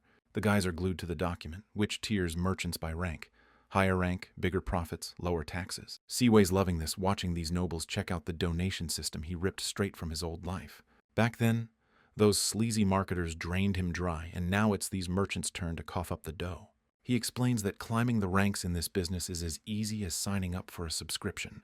Just 10 grand in gold gets you a 5-star merchant rating for a whole year. Considering how cheap the product is, how much we mark it up, and the tax breaks, the profits are going to be insane. If 10,000 gold's too steep, there are other tiers with lower subscription fees. But Victor's aiming for that 5-star rank right off the bat, so he promises to cough up the cash ASAP. Siwei congratulates him and immediately hands the merchant a badge of honor. A gold falcon pin. One after another, the other guys follow Victor's lead, buying up different ranks for themselves. The Lord's stoked. His plan is working like a charm. Cut to the courtyard, where Bubbles splashing around in the fountain, circling a stone golem. The mermaid soaks Salison again, and he finally snaps, grabbing her and yelling in her face. Bubble apologizes, but the golem just keeps whining about how a wormfish has infested his fountain. Even with Salison being a jerk, the mermaid tries to connect with him and keep the conversation polite. Just then, Siwei strolls up to the fountain, his trusty maids right behind him. The golem and Bubble greet their master, though the mermaid, with her terrible memory, doesn't recognize the Lord at first. Siwei's stoked his protégés are getting along. He tells the mermaid to try meditating again and asks her to tell him what she sees this time. The girl closes her eyes as the Lord places his hand on her head. She sees a deep ocean, a massive school of fish, and a dead whale sinking to the bottom. Bubble also sees a fisherman who's trying to tell her something. Finally catching his words, the mermaid snaps her eyes open because the fisherman told her to wake up and not become a vessel for a god. The next second, the girl loses consciousness, but Siwei manages to catch her just in time. The Lord scans the girl, makes sure she's fully awake, and learns her real name, Starry Sea. The mermaid's words have him thinking that the gods, asleep in the twilight, are trying to return, using the bodies of half-humans to do it. Laurie suggests her Lord heal Bubble, but he doesn't see the need. And then it hits him. The gods need mortal followers to boost their power, so they're doing everything they can to break into our world. Half-humans with that divine spark are the perfect tool for the job. The gods started a war and attacked the half-human kingdom to steal their divinity. If Siwei's right, there will be only a handful of awakened, and insanely powerful forces will be fighting to get their hands on them. Laurie notices the Lord's deep in thought and snuggles up to him. Zoe does the same and asks if something's wrong.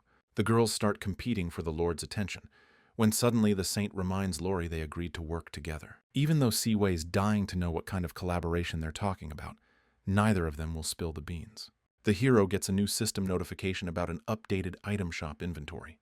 The system suggests buying level 2 monastery barracks with the option to hire priests. All the recent stuff that's gone down has racked up a ton of points for Siwei. While the girls behind him are still fighting over who gets the Lord, he's figuring out the best way to spend those points. He's got a powerful healer in Laurie, sure, but some battle priests wouldn't hurt.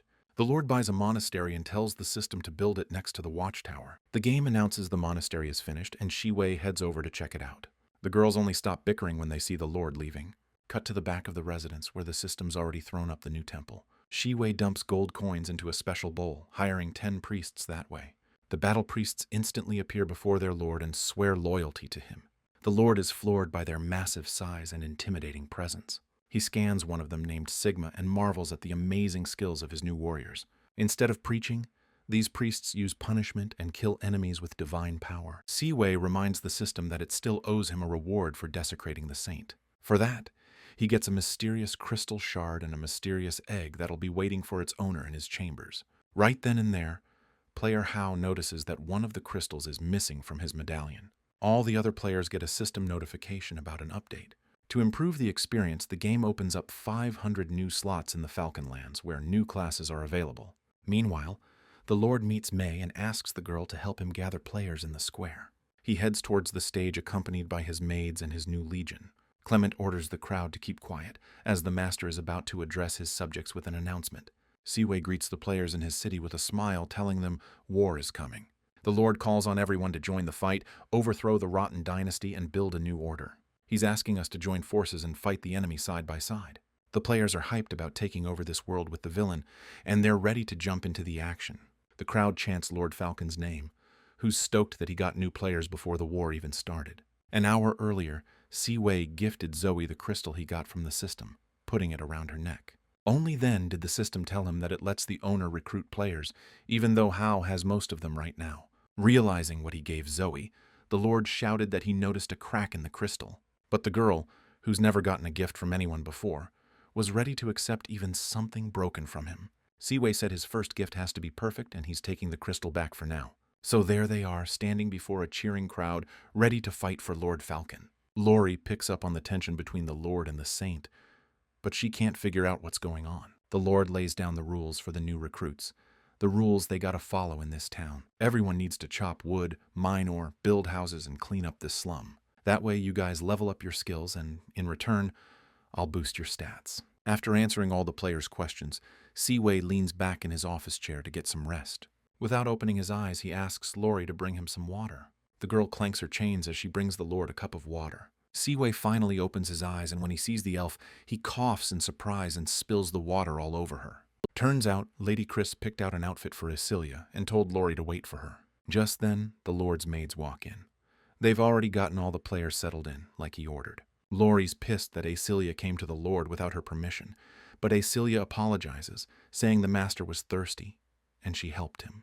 Truth is, the elf chick was trying to find an antidote while they were gone, but she hasn't had any luck yet. Suddenly, everyone in the room feels this crazy cold. It's making them shiver like crazy. They turn around and realize the cold is coming from this weird egg sitting on the master's bed.